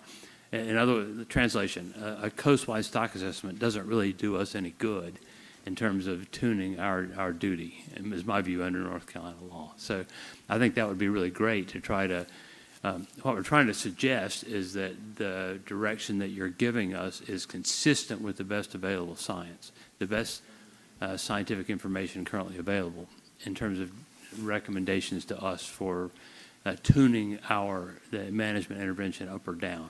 So I think you're really on the cusp of doing something transformational here in North Carolina, and so I think it deserves more attention than we might otherwise, just looking at one stock assessment or another. What I heard was that you were proposing to basically bring this approach more categorically into stock assessment in North Carolina, which I support. And so I think we can use this as a test case to really understand how the indicators behave. I mean, does that part make sense to you? Yeah, I think I understand what you're saying. I mean, the good news is that there have been a lot of simulation studies to look at the performance of these kind of indicator-based management procedures versus model-based management advice. And generally, that sort of interim indicator-based management works pretty well the longer it's been since your last stock assessment, whereas they perform fairly similarly when it's been, just a few years. I do think that North Carolina is absolutely poised to, build management strategy evaluation into their broader toolkit. I think there's probably a fair amount of discussion that would need to happen about what the best test case would be, since, as we know, flounder is such an easy issue to. I was suggesting you could actually model that approach. Right now, you could do simulation modeling for the surrogate that you're going to use, and even sensitivity analysis, saying, what if you're wrong this way or that way? Anyway, I just thought it was first rate. Thank you. Okay, Tom. First of all, Matt, and this goes to your colleague for the Matt Squared, state of North Carolina is so fortunate to have you guys here. This is brilliant stuff, and I really appreciate seeing this. As a federal council member, we are having a lot of discussions on how we're going to assess stocks going forward. Not just how we've done it in the past, but looking at new mechanisms to do so when we have less resources, less staff power, and, an indicator-based management is a big part of that. Now, I did give you scary eyes a second ago, and I need to comment on that because I was having like a waking nightmare flashback to that management strategy evaluation process, which, the South Atlantic Council is undergoing 2 of those for our grouper snapper fishery as well as the dolphin fishery. I only will add that while I believe there's a lot of good use for those, the council is a little bit up in the air with them in the sense that they're expensive, they're complicated, and oftentimes what they hash out is a lot of things that we already know but are having trouble addressing. Now, I really appreciate this approach because I'm going to tell this commission that I believe that it is important that we look at the stock in North Carolina because I don't have a lot of faith right now in our other southern states in taking any action, particularly given some of the votes that we've seen at the ASMSC level from Georgia, South Carolina, and Florida. I'm a little disheartened by the lack of conservation in response to stakeholders on and in the legislatures, yeah. I'm just a little discouraged with some of the things I've been seeing. So I think that this approach is really good. I guess my other question to you is, my first thought was like, wow, this looks like something that would work really well for a highly volatile species like speckled trout. Is that true? Which like indicator-based management? Yeah, I mean, I think there is room to more broadly integrate indicator-based management as an interim management measure for North Carolina fisheries, especially if we remain a stock assessment program of 2 people moving forward. Very well put. Thank you, Matt. Let's get Willie and then we'll get William.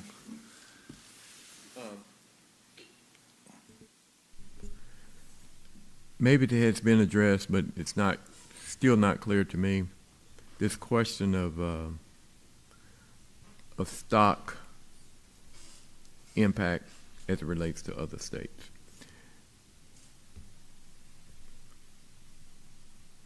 The challenge that I still have is understanding what percentage of our flounder migrate in or out of other states. I know that's a simplistic type question, but can you help me with that? I don't think that's simple at all. I think it's a critical question to ask, and it's one for which we don't yet have the data to answer. That's what I was referring to when I suggested, targeting this spatially explicit stock assessment framework in the long term, where ideally, in the best of all possible worlds, we would work with other state management agencies and universities to go and collect the data to answer that question. Because at present, I don't think we really know the answer to what proportion of the coast-wide population is coming from elsewhere outside of North Carolina waters into North Carolina waters. Okay. I think we have a decent idea of maybe a rough proportion that move inshore and offshore and maybe out of North Carolina state waters to a certain extent, but the rest of the information regarding their, coast-wide population level migration patterns, whatever they may be, is still lacking. Okay. My second question is, you'd indicated that, since we put in our measures, we've had improvement in age and size. Do you have any information about these other states, whether anything has changed in that same improvement period that for them, one way or the other? I haven't read anything up to date yet that would give me an idea of how they're doing. Okay. Thank you. Okay, William. It's a really encouraging presentation. I'm just, I'm fairly new on the commission, and I'm just so struck by the amount of time and the complexity and the amount of resources that go into these stock assessments. And this just seems really promising. Thanks for the presentation. Thanks. You mentioned that you used independent data, fishery independent data solely for this presentation. Is that the case going forward, or does adding, we have obviously rich sources of fishery dependent data, does that sort of go against your purpose of doing this, being nimble about this to add that? Are you going to add dependent data going forward, do you think? The short answer to that question is to be determined. We have to do, we basically have to conduct another set of analyses to determine what information we think we're going to get from the fishery dependent data. And then, not to nerd out on a hot mic too hard, but there's been some recent research that has looked at combining fishery independent with dependent data where appropriate to, sort of expand on that principle of sharing information to try and get at the broader trend that the data can inform on. If that ends up seeming appropriate, I could see us moving in that direction in certain cases, but as my program is now a whopping 4 months old, we're still coming up with what we think our best practices are going to be, across the board. You hit the ground running, that's for sure. Thanks for that. Let's get Mike. Thank you, Mr. Chair.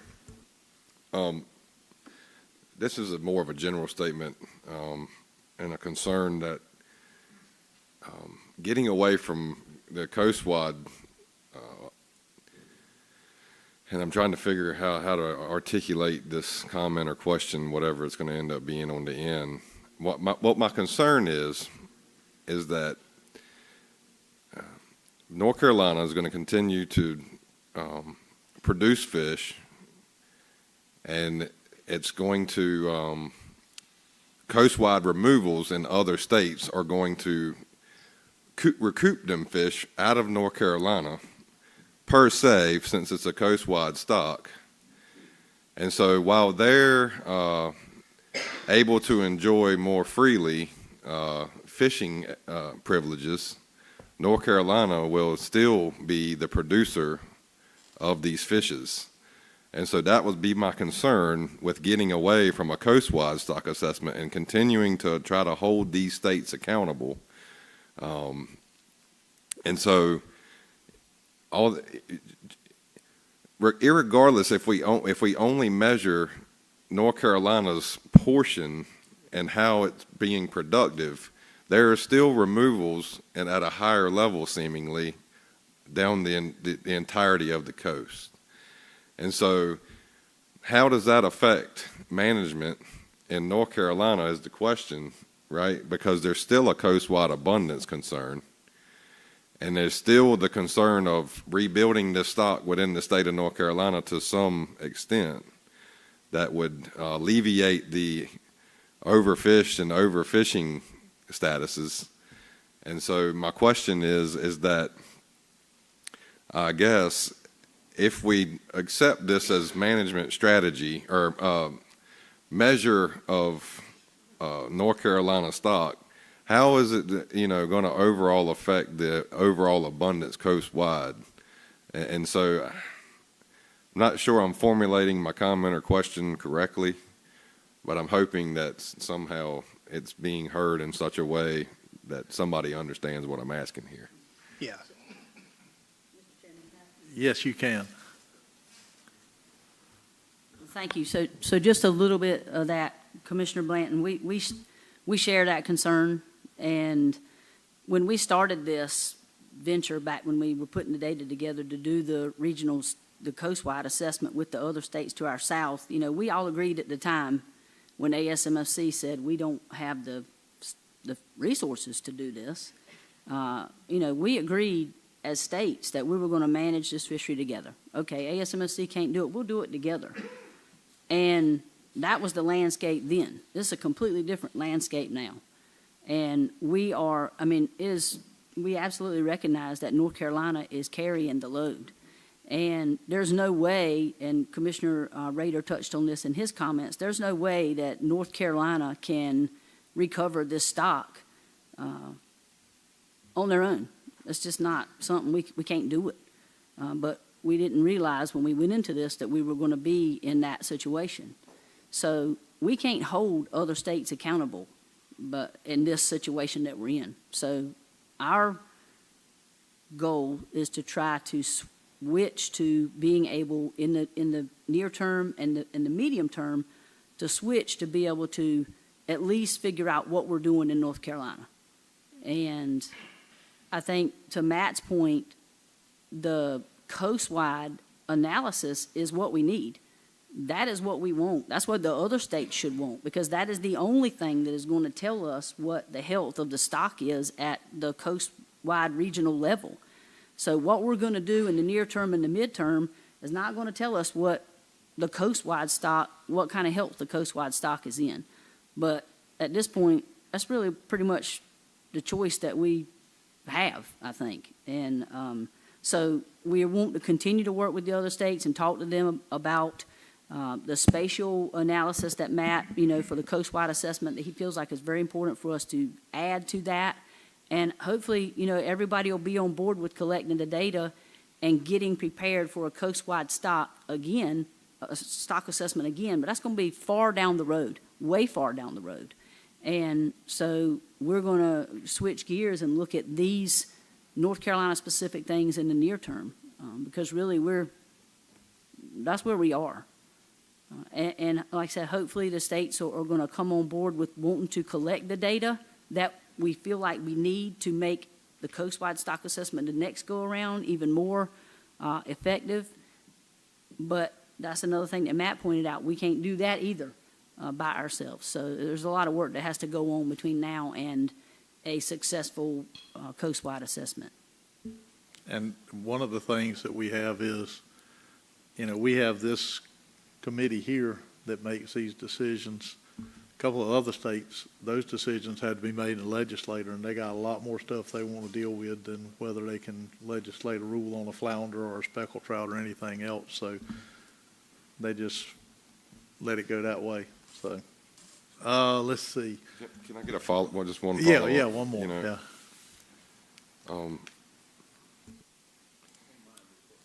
And this will be fair. It's just a comment, really. We're looking at Amendment 5, and there's really no goals and objectives yet. We hadn't sat down and established them. And so I think, it's important to understand what, to truly sit down as a commission and understand what our goals and objectives are here. And what, I'm not sure what I'm getting at is like, everybody needs to kind of understand what their expectations are. And, this helps us set our expectations, but what really truly are we expecting to gain or whatever out of Amendment 5 or achieve out of Amendment 5?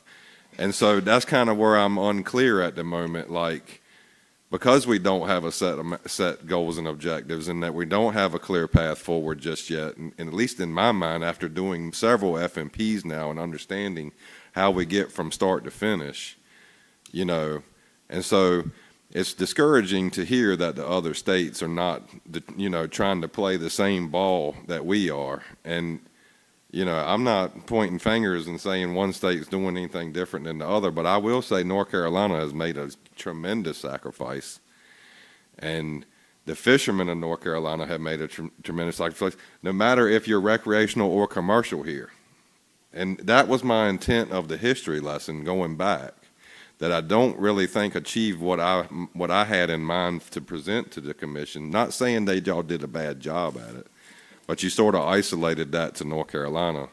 And I was hoping to further outline what the other states had done and how that, had played into the history of southern flounder management. And so I guess that's what my concern is moving forward, is like, what do we expect out of Amendment 5, and what will the goals and objectives be, and what is it that we can legally get away with to either help our fishermen or either further restrict them? But I would hate to further restrict the groups that have done the most, and then the benefit has gone seemingly down the coast. And that was just where I was sort of, my mindset was here with southern flounder, and where we are today and where we're going with Amendment 5. Thank you, Mr. Chair, for the follow-up. And I want to say one thing, too, because I was here when all this first started. I can tell you one thing you can expect, Mike. You're not going to get anything from the other states. And so doing this state-only stock assessment is a good plan to find out exactly what's happening here, because other states are not going to work with us. When I was chair before, I have reached out to them multiple times, and they were like, absolutely not. So we'll let Kat go, and then we'll get Doug's short statement, he said. So we're going to put a watch on him. Okay, I just wanted to respond to Commissioner Blanton, and I appreciate those comments. And so we got to slow down a little bit, because we're going to get there. We're going to get there with the goals and objectives of Amendment 5 and all the things. Matt still got work to do on these indices that he's talking about. There's a lot of work to do. We're working on Amendment 5, and we'll have you something, for that. So we are working in that direction. And I get the concern, but I think that, and I appreciate that, but really, not the other states took some action. Their rules are different than ours. Their mandates are different than ours. They don't have an FRA.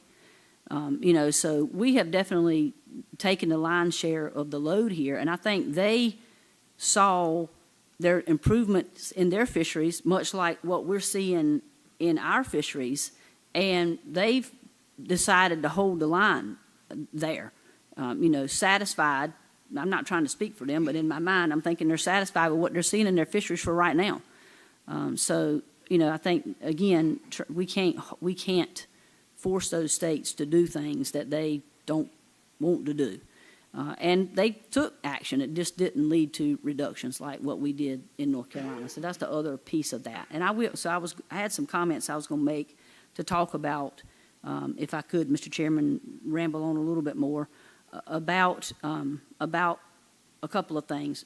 And y'all absolutely picking up what we have picked up with Matt and the Matts. They are amazing. And can you imagine walking into your first day on the job as a stock assessment scientist anywhere, but in the state of North Carolina, and what you're facing is blue crabs and southern flounder? I think I'd have turned right around and walked right out the door.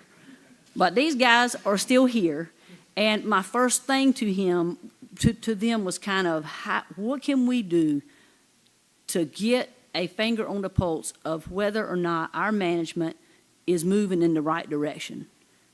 And this is what you're looking at today. And so it was, to me, a huge relief to be able to, going 2 years without a stock assessment scientist is a big deal for an agency and managers. So seeing that and having them put this together for us to look at is just, I just can't even explain how important that is and how impactful it is. It still speaks to, we're having modest gains. We know that.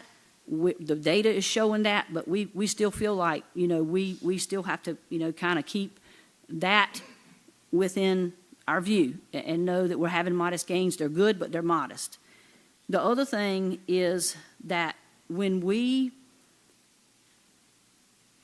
this commission at their August 2024 meeting and in their motion to address Amendment 5 earlier, and the request that went to the Secretary, this group specifically said they wanted to do this while maintaining the rebuilding requirements of Amendment 3. This is specifically what we asked the Secretary at the time, Secretary Kelly, and it's specifically what she granted us. And that was, so for us and for y'all, those rebuilding requirements are the 72% reduction in total removals, right? So we've had some initial discussions with the Secretary. We're going to plan to have an official request of him to kind of give us a little bit more latitude and to not have to specifically be married to that 72% reduction, which was part of the motion. So it would allow us to use these indicators and to be able to manage the fishery based on the more present data that Matt is working on, and not the stock assessment results that are, as he talked about, way out of target, out of date right now. So that's kind of what we're looking at. Again, it's just to give a little bit of flexibility to not have to be stuck to 72. And Commissioner Rader, you talked about the legalities of the 10 and the 2. North Carolina can't do the 10 and the 2 without the other states. And so, this is just but I think this also comes with a word of caution that, and Matt talked about this in his presentation, we feel like we're in the ballpark. And I know that anywhere between 52 and 72 is a tough deal. And that is not lost on any of us. We totally understand that. But we are seeing, increases in this population, at a modest level, but we are seeing it. So I think that is good. But this commission has taken action on this species that has never been taken in this state. And I realize it doesn't go lost on me the kind of crap that you're getting from people, the public and whatnot. I understand that because we get that too. But I think we're going in the right direction, and I think that we're doing the right thing. But it's a battle, and there's no doubt about it. And the other states component, that just adds more to it. That adds more complexity to the entire issue. So we're trying to deal with this the best we know how, and Matt and his team have really given us a really good place to start as we're on this, what is going to probably be a very long road to recover this fishery. And now I got to let Doug go because I've picked on him so much. I got to let him talk. Oh, I love to be picked on, Chairman. Thank you.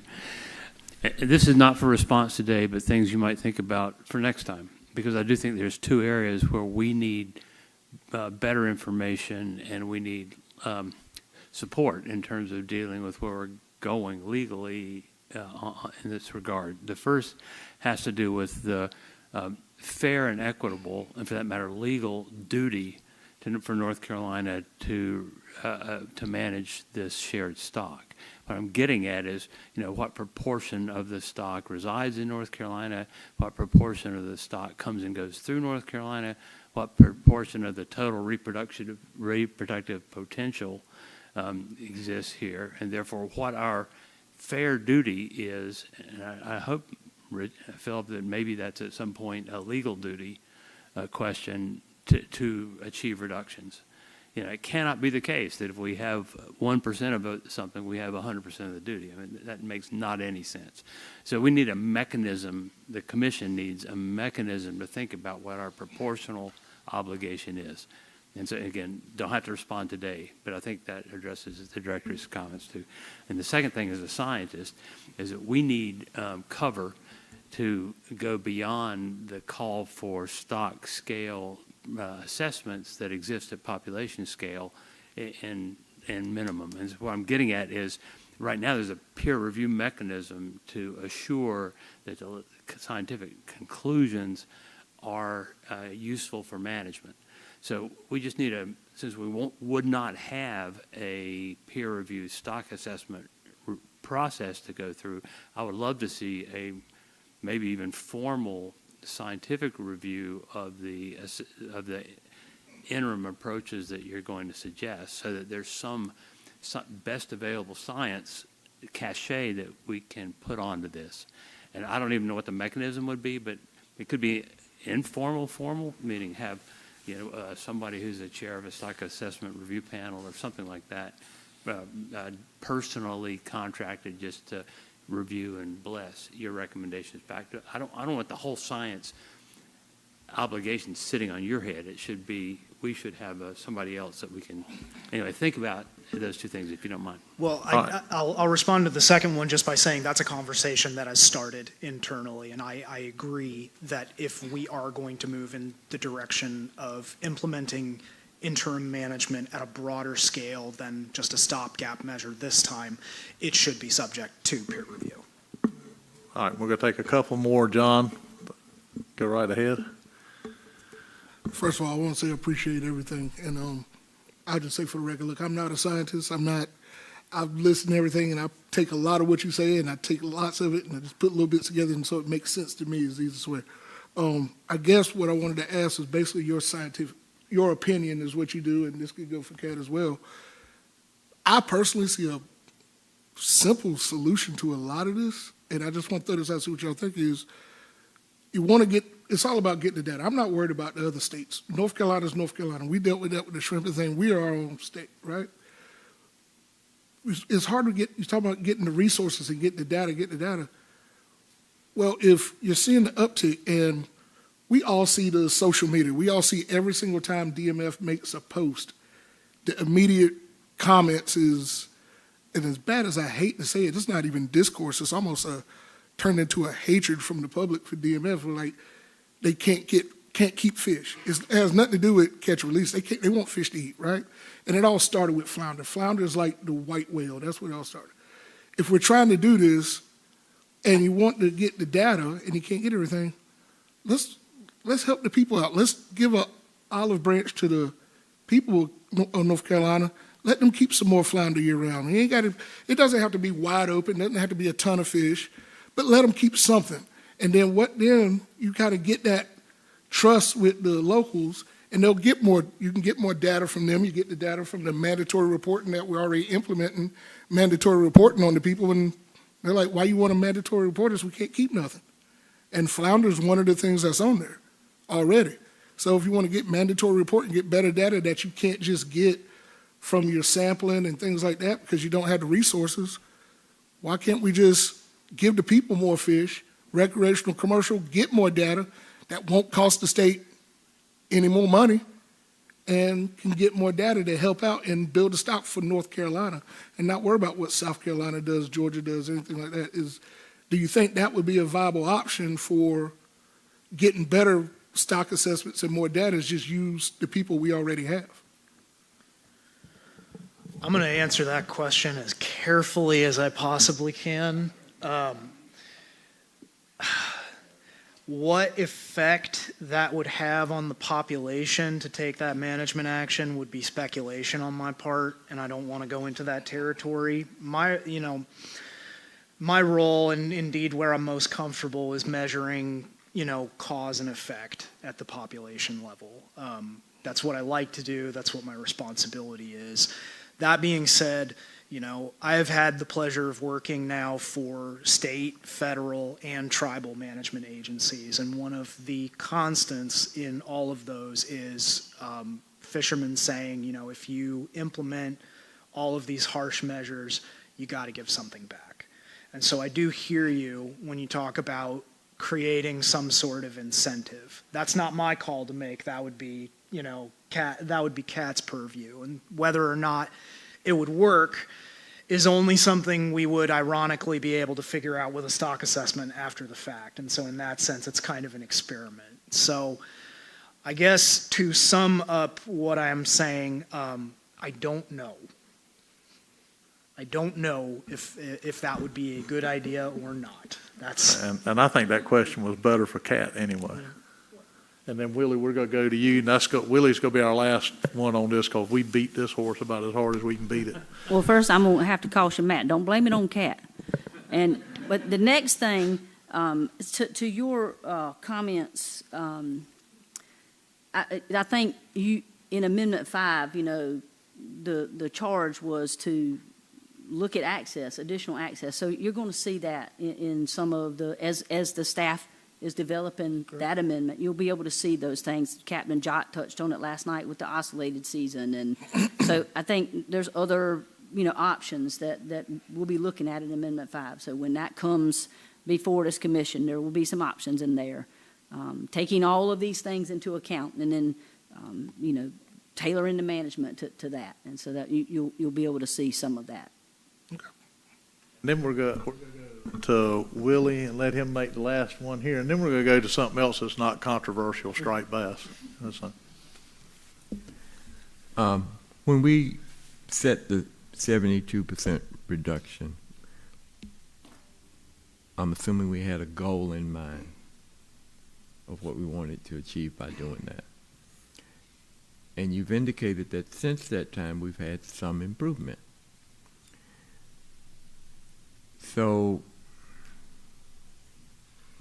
in my simple way of trying to measure that, let's just say when we set 72% reduction, we had a goal of scoring 100 points to get to where we were trying to go. So of that 100 points, how many points have we scored in this improvement? Would that be 20 points of the 100 goal, or I'm just trying to measure how much improvement over what from where we were trying to get, how much have we improved to our goal? So I'm not going to give you a score, but I am going to put your question You follow what I'm trying to do, I do, right? and I'm going to Okay. put it into the context that I understand, which is that the 72% reduction was based on the results of that coast-wide stock assessment, which said if everybody takes a 72% reduction, the coast-wide population will come back from being in an overfished state. That was the goal, and that was where that number came from. So what we're seeing is, in the results of these analyses, is what the effect was if only North Carolina took that 72% cut and everybody else kept doing what they're doing. So I suppose that, I suppose if you look at it from that perspective, we scored 100 because we understood the assignment and we did it. But from a coast-wide perspective, I couldn't say without looking at what everybody else has done or not done. Okay. Hopefully that answers your question. Matt, you did a fabulous job. Thank you very much. You have gone, the two presentations you did were absolutely great, and you've gone, I know, you've gone above and beyond. We really appreciate it. Clapping is the much. worst thing you could do for my, self-consciousness, but thanks. And then, we got now. to go from somebody new to somebody we've been listening to for 25, 30 years now, Carlton.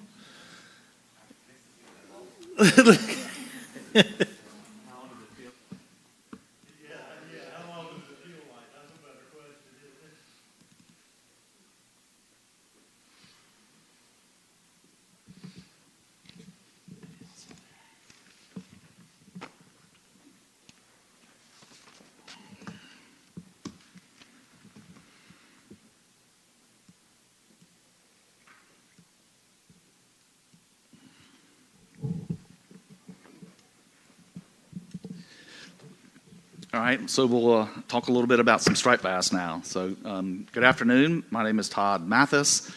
I'm a striped bass co-lead based out of the Washington office, and with me today is Charlton Godwin, who's striped bass co-lead based out of the Elizabeth City office. Today we'll be discussing adaptive management changes for the striped bass fisheries in the Tar Pamlico and Neuse rivers. These changes are occurring based on results of the data analysis that occurred as part of management strategy adopted in Amendment 2 to the Striped Bass FMP. This presentation is for informational purposes only. There is no MFC action for Amendment 2 adaptive management. Authority for adaptive management was delegated to the division with the adoption of Amendment 2. So first we'll review some background information on Amendment 2 management. We'll briefly discuss the 2025 data review and go over some of the key results and conclusions. And Charlton will take over from there to discuss the harvest management strategy moving forward for the Tar Pamlico and Neuse River striped bass stocks. And to conclude, we'll go over our next steps and take any questions. So Amendment 2 Adaptive Management Framework specifies that for the Tar Pamlico and Neuse Rivers in 2025, data through 2024 will be reviewed to determine if populations are self-sustaining and if sustainable harvest can be determined. The MFC motion to adopt Amendment 2 also included language to maintain the gill net prohibition through 2024 to allow for assessment of its performance. So the review also assessed performance of the ferry line gill net closures. And I just want to mention that the next comprehensive FMP review is scheduled to begin in 2027, so we're basically at the FMP midpoint here. Amendment 2 prescribed an evaluation of data to assess the impact of the harvest and gill net closures on striped bass abundance and to determine if populations are self-sustaining. Results and conclusions of the 2025 data review were presented to you at the August meeting. And briefly, results indicated that the harvest closure and gill net closures have been ineffective at increasing adult abundance, expanding the age structure, and promoting natural recruitment. The Tar Pamlico and Neuse River striped bass stocks are currently not sustainable. Factors other than fishing mortality and inadequate spawning stock abundance are preventing sustainability of the Tar Pamlico and Neuse River striped bass stocks. Most of the wild fish in the Tar Pamlico and Neuse Rivers are part of the Albemarle Roanoke stock. Environmental factors and declines in the Albemarle Roanoke stock have contributed to reduced striped bass abundance in the Tar Pamlico and Neuse Rivers. Additional management aimed at trying to achieve sustainability of these stocks is unlikely to be effective unless significant environmental improvements occur.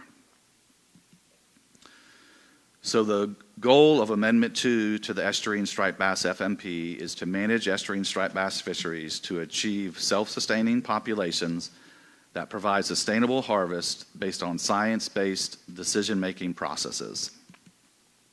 If biological and/or environmental factors prevent a self-sustaining population, then alternative management strategies will be implemented that provide protection for and access to the resource.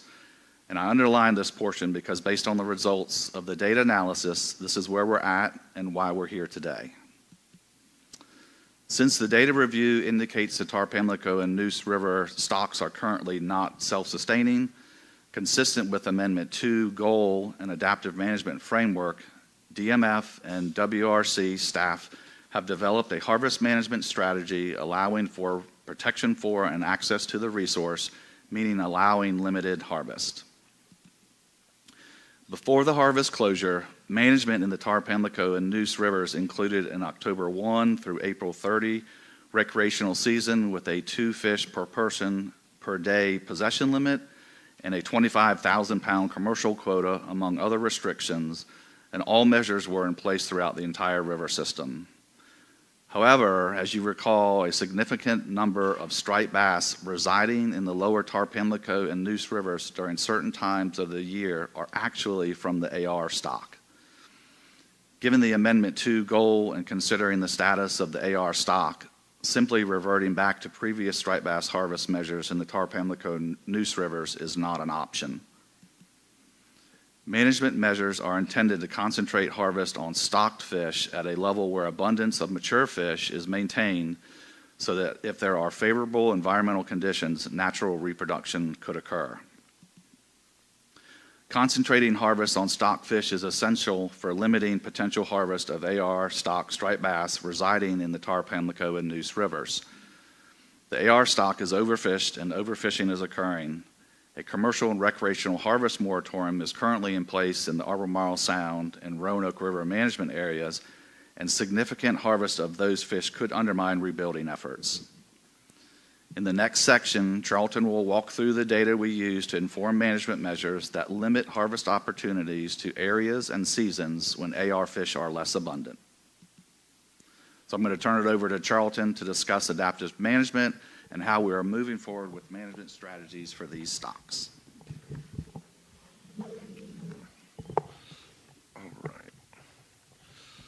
All right, thank you, Todd. Hey, Jesse, right quick before do you have a pen and paper to take a note? Don't put us behind Matt anymore for presentations. Make him go last, please. He literally just sent me a message that said he hates being the center of attention, so that was fantastic, Charlton. Okay, thanks. Good job. Way to go, Matt. No pressure for next meeting, by the way, dude. Anyway, thank you, Todd. So the first piece of the management strategy we're going to look at is the harvest season, which was evaluated using conventional tag data. And as a reminder, the intent of the season is to concentrate harvest on stocked fish while limiting potential harvest of AR striped bass due to the stock status of AR striped bass right now. So again, first we looked at conventional tagging data.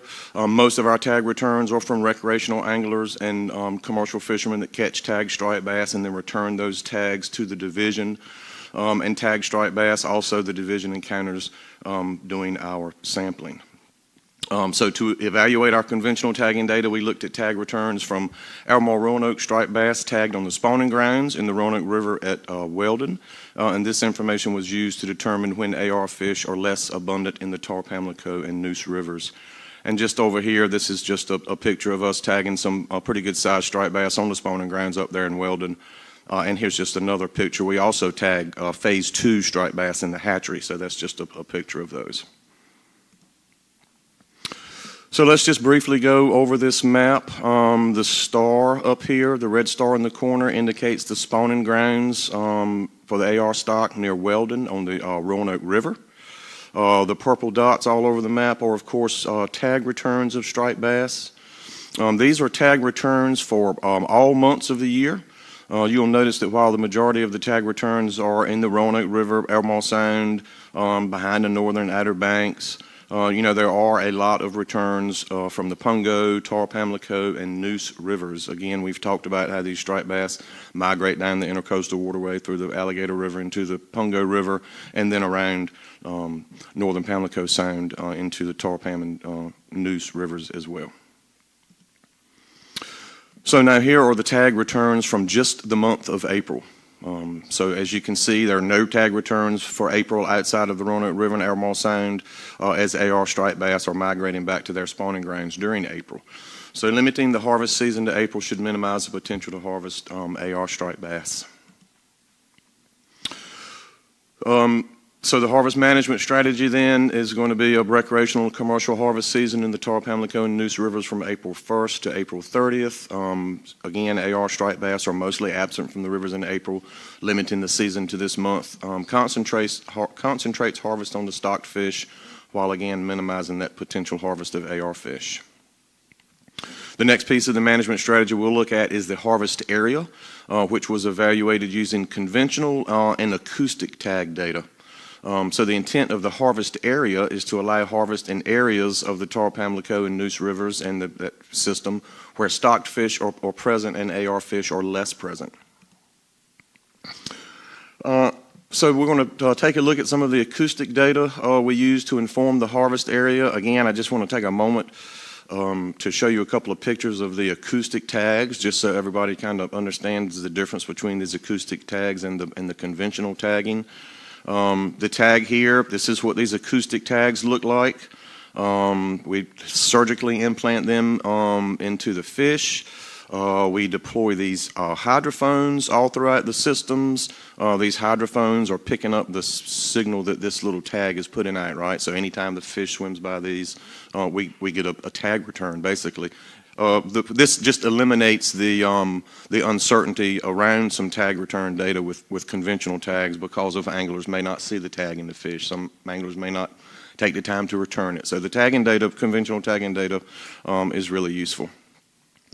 So during the acoustic tagging study that Todd talked about in our last meeting as well, we were able to differentiate hatchery and AR stocked tagged fish using genetics and the migration patterns.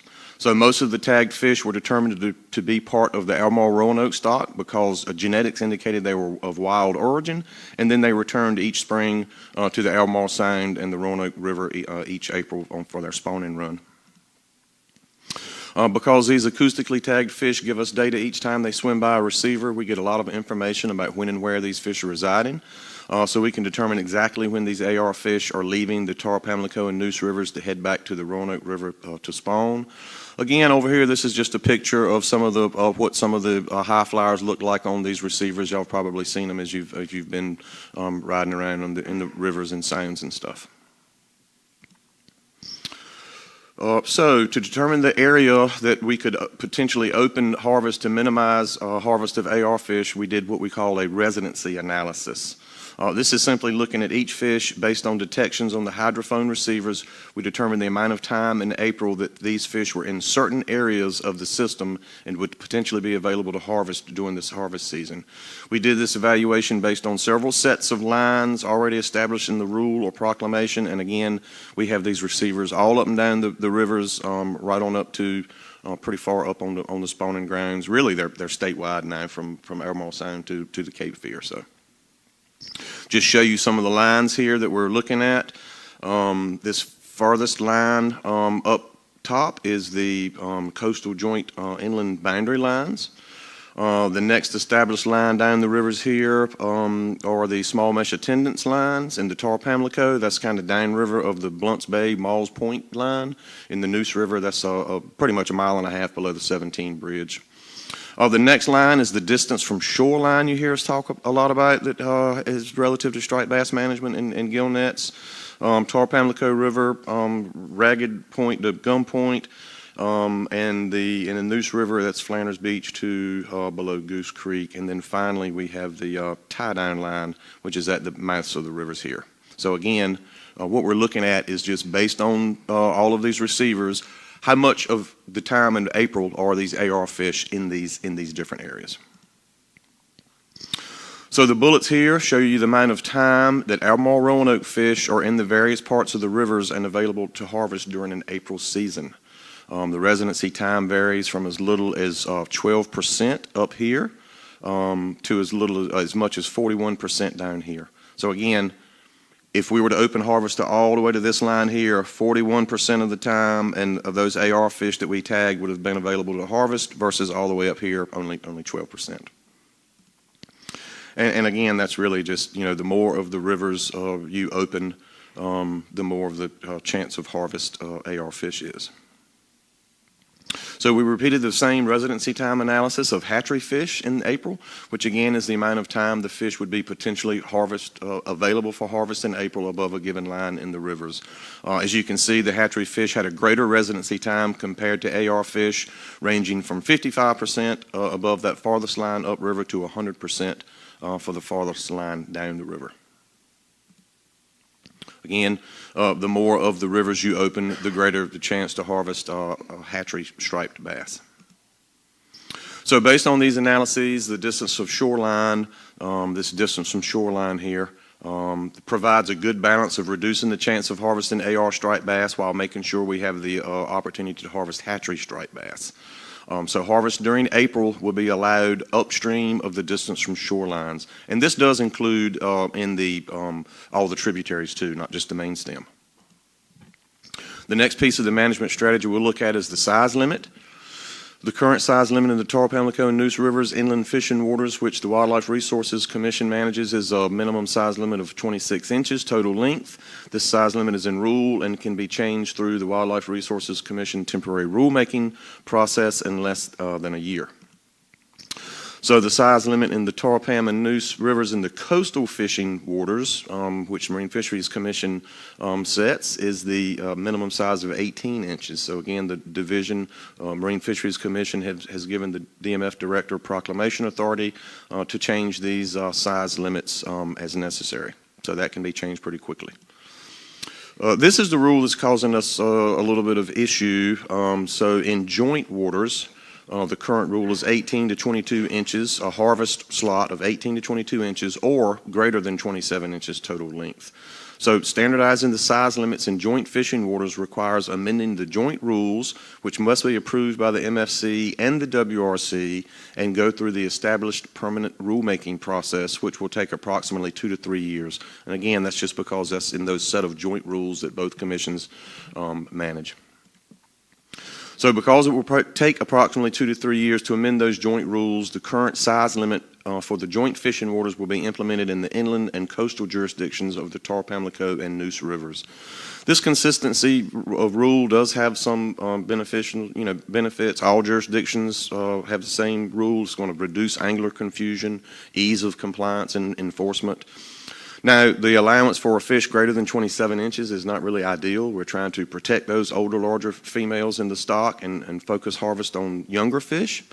But looking at previous years' harvest length frequencies from the recreational sector, you can just see that there's really not many fish greater than 27 inches in the harvest.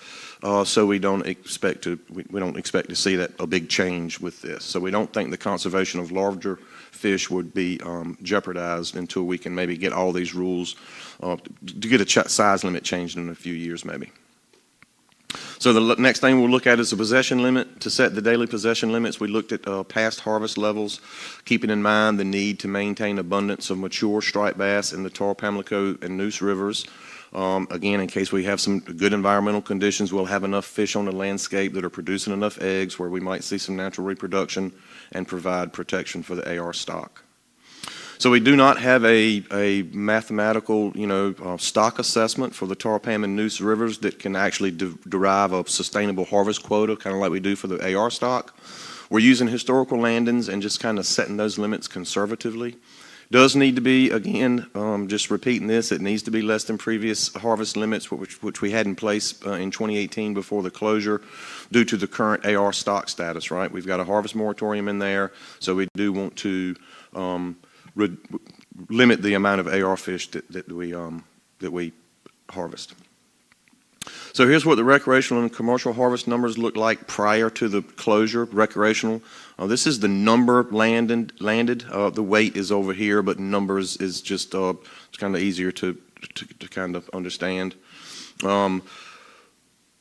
So again, we can't really, we don't want to have harvest back at this level that we saw in these years before the closure. Looking just at the month of April, on average, the recreational sector harvested around 1,300 fish. That was with a 2-fish daily creel limit. We would expect half of that with a 1-fish daily creel limit. So again, working with the Wildlife Resources Commission Division, the recreational season will open with a 1-fish per person daily possession limit. For the commercial sector, they were harvesting around 4,000 fish a year, with harvest primarily occurring during the spring American shad gillnet fishery. There was a 10 fish possession daily limit and a 25,000 pound quota. Again, the possession limits to minimize potential harvest of AR stocked fish, the possession limits for the recreational and commercial sectors will be the same, which is 1 fish per person per day. Looking a little bit more specifically at the commercial fishery, consistent with Amendment 2 and adaptive management, hook and line will be allowed as a legal commercial gear in the striped bass fishery. This will be something new. Amendment 2 is adopted by the MFC in 2022, maintained the gillnet closures above the ferry lines in the Tar, Pamlico, and Neuse rivers through 2024. As adopted, the gillnet closures sunset in 2024. And so at the August MFC meeting, the Commission took no action to keep that closure in place. So Proclamation M15-2025 reopened that area to the use of gill nets, but with the distance from shore regulations and the tie-down restrictions in place like they have been for the last 15 or 20 years now. So given that gill nets are allowed in this area, there are additional considerations for allowing harvest from gill net. The intent of the low possession limit is to prevent a targeted striped bass gill net fishery, which again may have excessive harvest of AR stocked fish. But striped bass incidentally caught in other gill net fisheries during the season in the open harvest area that meet the size limit may certainly be retained. But we are often, hook and line as another gear to be able to target one commercially if they so desire. Again, the gillnet regulations in place that reduce striped bass discards identified in the 2004 FMP, tie-down and distance from shore, will be maintained. Amendment 2, adaptive management, also provides for implementation of additional gillnet regulations to provide further protection for the stocks. Given the need to limit harvest of AR stock striped bass, additional gillnet restrictions to further reduce discards in the American shad gillnet fishery in the Tar, Pam, and Neuse rivers when that opens up in the spring will be implemented via proclamation. So just to summarize the harvest management strategy and as a reminder as to all of the measures that will apply to the recreational and commercial fisheries, harvest season from April 1st to April 30th, upriver of the distance from shorelines in the Tar, Pam, and Neuse rivers. That includes all of the tributaries. Harvest slot of 18 to 22 inches, or that fish could be greater than 27 inches, sorry. And again, that's in coastal, joint, and inland waters. Recreational and commercial, 1 fish per person per day possession limit. So the next step, prior to the harvest season, we will continue to educate and outreach the public about these ongoing management changes. Early in 2026, the DMF director will issue a proclamation opening the harvest season and setting the harvest restrictions. Again, early 2026, WRC completes temporary rulemaking process. The harvest season opens April 1st to April 30th in 2026. So again, in late 2026, we will evaluate the landings data and the contribution of the Airmaul Roanoke stock of fish to the landings using the genetic analysis again. So we can take fin clips of all of the harvested fish and see if we're reaching our goal of not having a significant number of AR fish. We kind of want to focus harvest on the hatchery fish. So based on that analysis, season adjustments could occur annually while we're still under Amendment 2 management. Again, as Todd has mentioned previously, the 5-year comprehensive review of the FMP starts in mid-2027. At that time, we will reevaluate Amendment 2 management strategy, determine if management changes are needed at a lot higher level at that point. So with that, we'll take any questions. Yes, sir, William. First, thanks both of you for your time and your candor and the long conversations you took out of your middle of your workday. I appreciate it from both of you. And I appreciate the good work you do. And I've said it before, but I just think that this division produces amazing work at every level. And the documents I read and the quality of the work you guys do is impressive. And I will not call that into question. We did talk about at length about the statement that the net bans were ineffective. Todd, you and I talked about that at length, and I do take issue with it, with that statement, in that It appears to me in the data that it is not possible to tease out all the different factors that affect the population from the net ban. And I think it is fair to say, and this is my opinion, and I want to hear what you guys think, but that it's fair to say that you were not able to measure a population increase or caused by the net ban and the harvest closure, but also you would not have been able to detect an increase or a decrease. In other words, you couldn't tease out all the variables to determine exactly what effect the net ban had by itself as a single variable. And that's why I'm not sure how much that affected the management decision, but that's the one, and I mentioned to you, that's the question I was hoping you guys could address for me. I'll take a shot at it, and Todd can jump in as well. But you're right. You know, the harvest closure and the net ban kind of went in simultaneously. They don't even cover. You know, the net ban only covers part of the rivers too, so that also complicates things. You know, if just getting back to the draft, the document is still in draft form. I mean, if we can certainly adjust that language, but you're right. I mean, what we were really looking at is, you know, did the harvest closure, and again, originally when the net ban proposal came up, we had pointed out that, you know, the gill net tie-down restrictions and the distance from shore regulations put in place, I think in 2008, from the 2000 reduced striped bass discards 82 to 90-some% in cases. So we weren't really expecting, you know, the data we have shows that there's not a lot of dead discards from gill nets anyway, right? So we wouldn't expect to see a whole lot of impact from the net ban. But ultimately what we were just looking at is that did the harvest closure, did we reach our goals for those metrics we were looking at? Increased age, expanding the age structure, just increasing abundance, getting some natural recruitment, actually being able to see some successful spawning after 5 or 6 years of no harvest.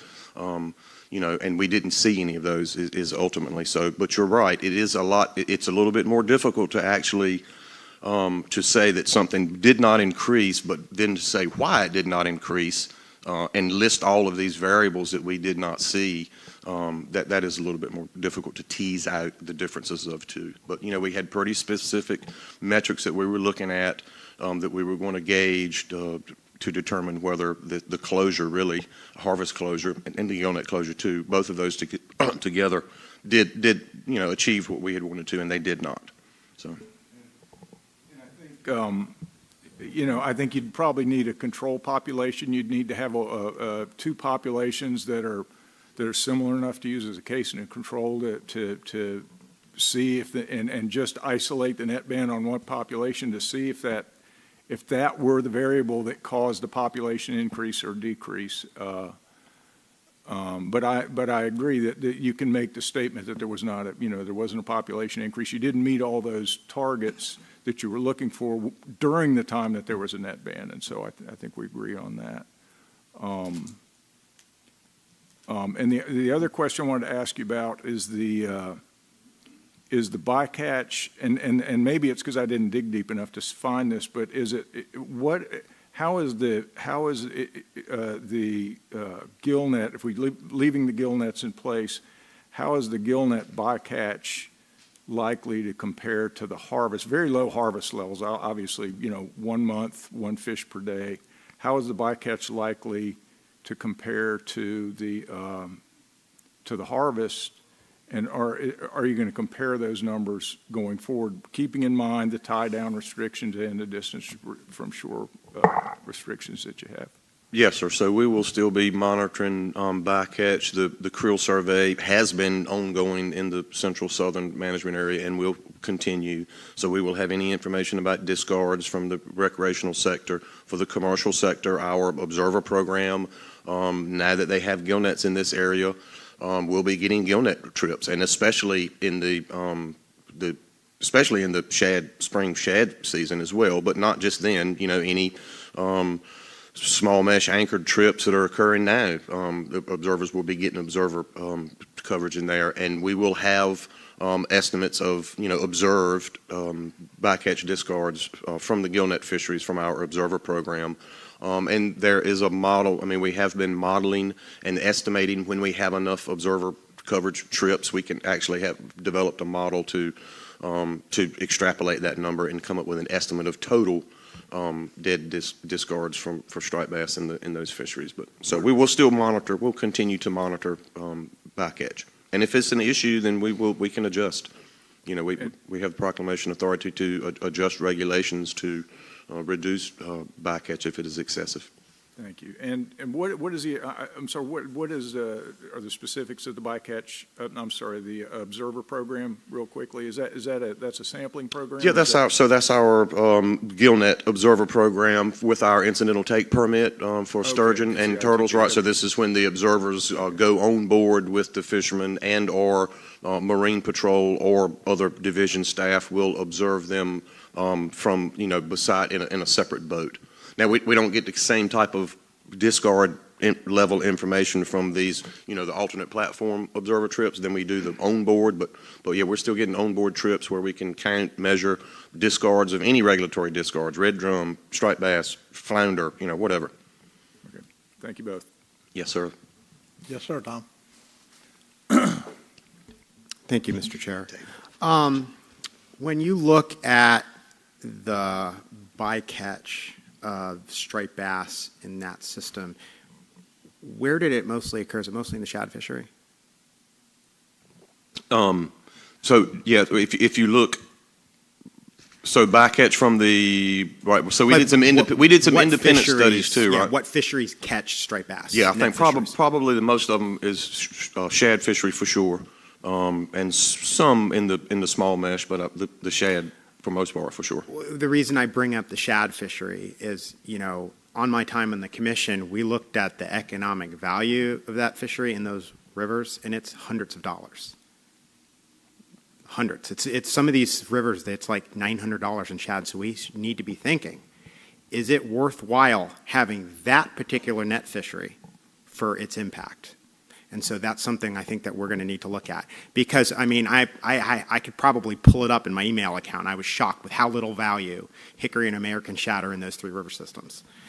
Now, that being said, I do appreciate your presentation. I have a couple comments. And the first one is, going back to the whole analysis of the gillnet closure, it's the one thing to keep in mind is the Neuse River in particular is probably one of the hardest places to fish. It's one of the most variable environments you can imagine.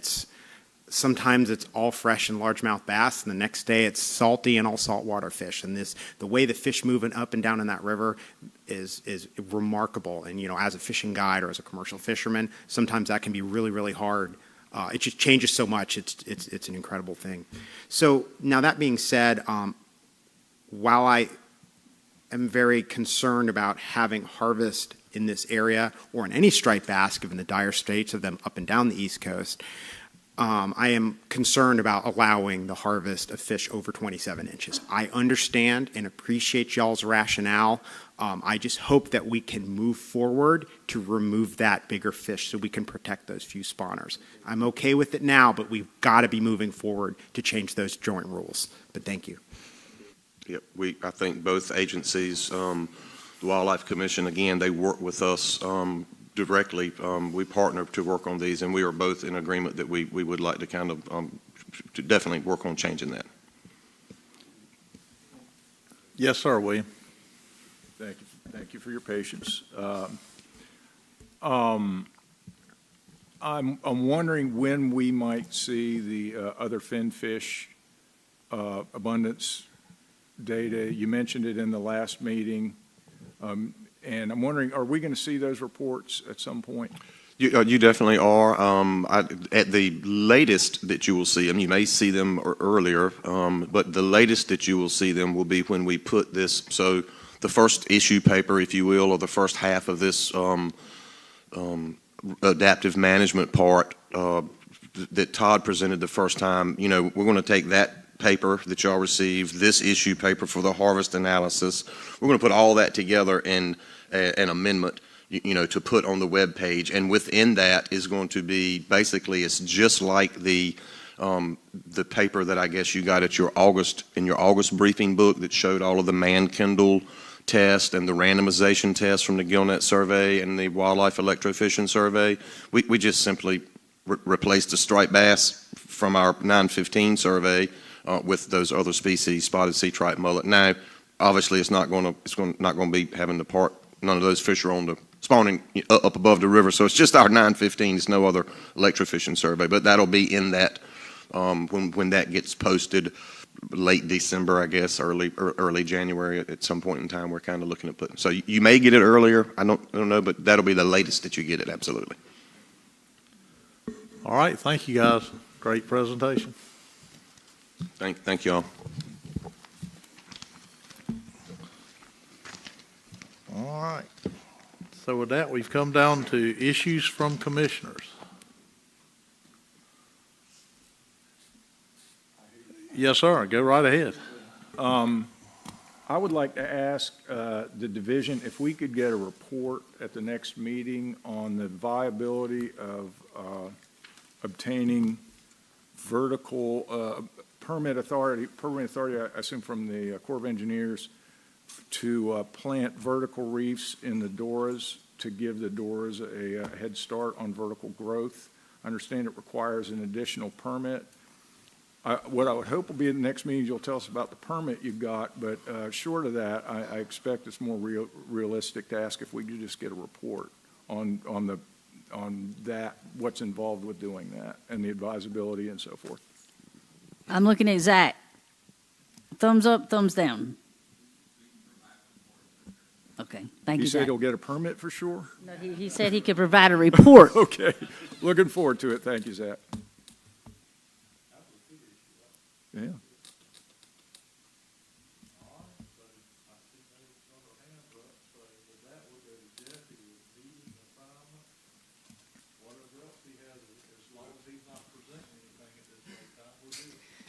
I don't think I'm going to be able to turn this into a very long one, unfortunately. So the only meeting assignment we had is the one that Commissioner Service just made. We'll be bringing something to the commission on the kind of the feasibility of getting a permit to allow some planting of material on the deep water oyster recovery areas that were just adopted. As far as the preview of your next meeting goes, that meeting is scheduled for February 18th and 19th and will be in Kitty Hawk. At that meeting, you'll receive the issue paper regarding rule language for Atlantic Bonito, and you're scheduled to select your preferred management option and associated proposed rulemaking language for Bonito.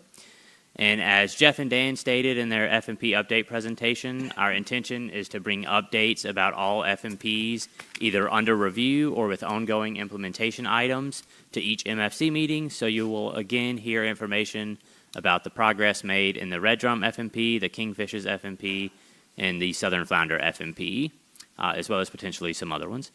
In February, you'll also receive some presentations on draft reports for the commission to approve for public comment.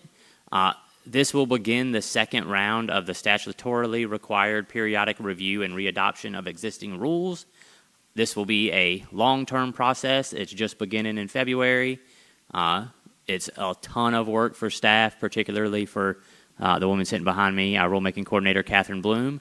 But the fortunate thing of it is y'all get to see her even more than normal. So I know we're all looking forward to that. And that's it. All right, with that, nothing else, then we're going to adjourn. Wait a minute, hold on. They gave me this. I can hit it now.